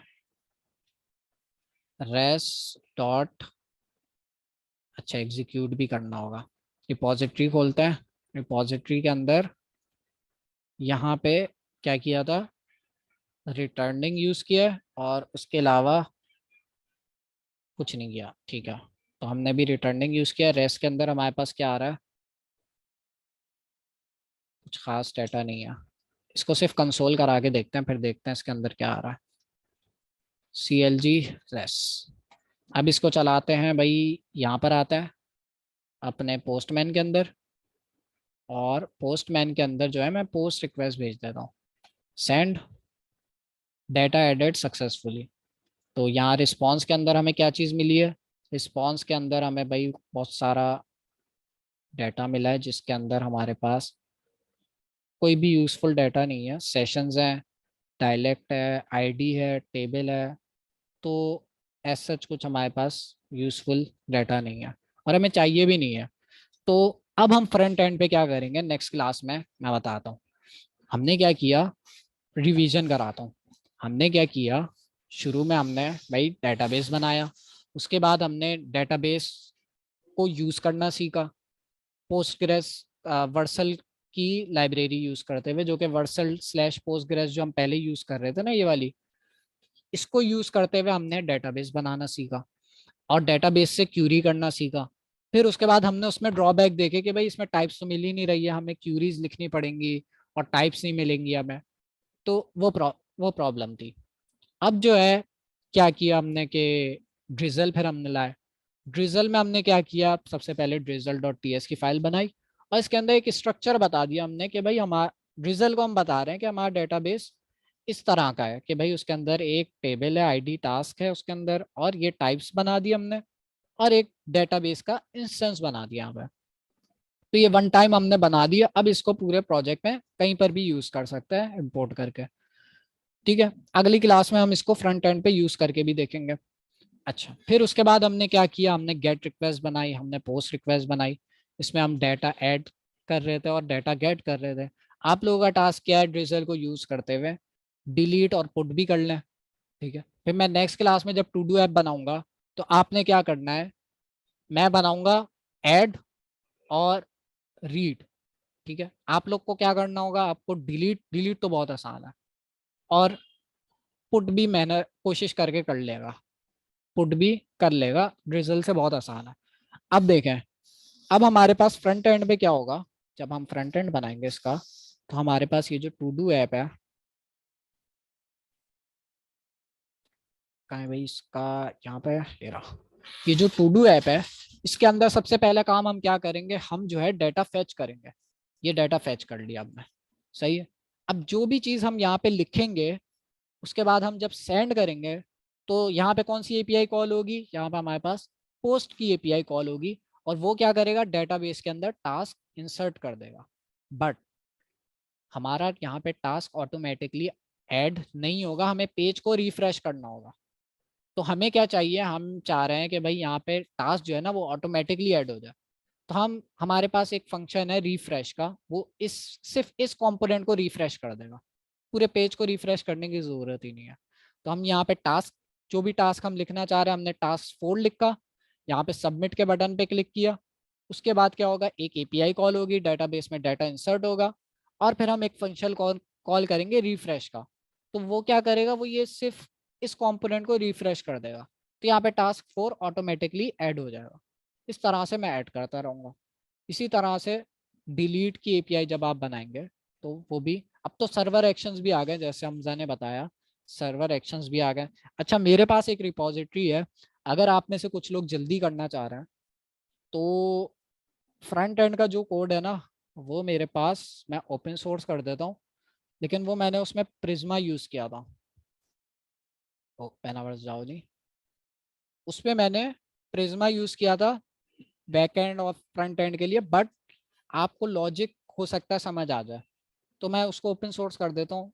अगर किसी को फ्रंट एंड का डिज़ाइन और वो सब चीज़ें अवेलेबल होंगी, बट आपने कोशिश करनी है कि खुद बनाए। डिज़ाइन तो आपके पास है, क्या था यार उसका नाम, टू डू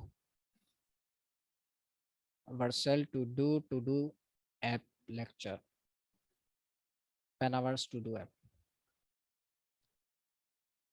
ये भाई मैंने इसमें डेटाबेस भी दूसरा यूज़ किया था। इसमें भाई जो है एपीआई राउट हैंडलर भी नहीं थे, बहुत पहले की बात है, जनवरी में तो नहीं था ये। लेकिन इसके अंदर ये जो टू डू ऐप है ना, यही बनाई थी, लेकिन प्रिज्मा इसके अंदर और एक और दूसरा डेटाबेस है। लेकिन आपको फ्रंट एंड और काफ़ी कुछ आइडिया हो जाएगा, इसी तरह से बनेगा। ठीक है, तो ये जो गिटहब का लिंक है, ये मैं पहले तो इसको पब्लिक कर दिया था क्या मैंने? अच्छा, ये लिंक काम नहीं करेगा, इसमें मैंने डिप्लॉय किया था लेकिन अभी मेरा डेटाबेस बंद हो गया, तो जो है अब ये ओके चल रहा है। ओ ग्रेट। तो ये देखें, टू डू ऐप है।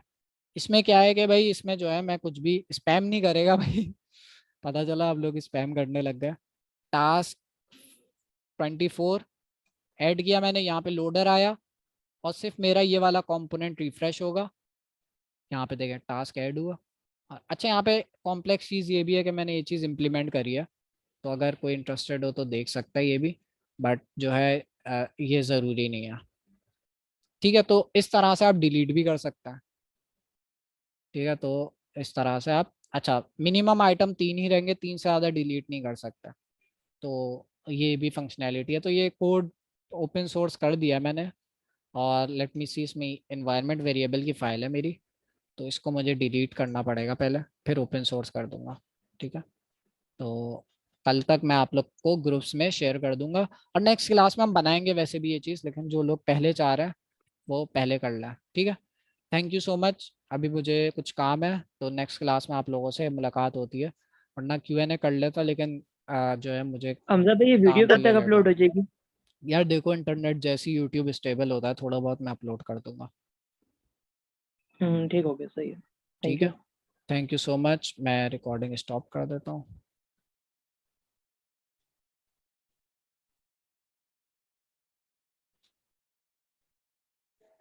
हमजा भाई क्वेश्चन था मेरा। अरे यार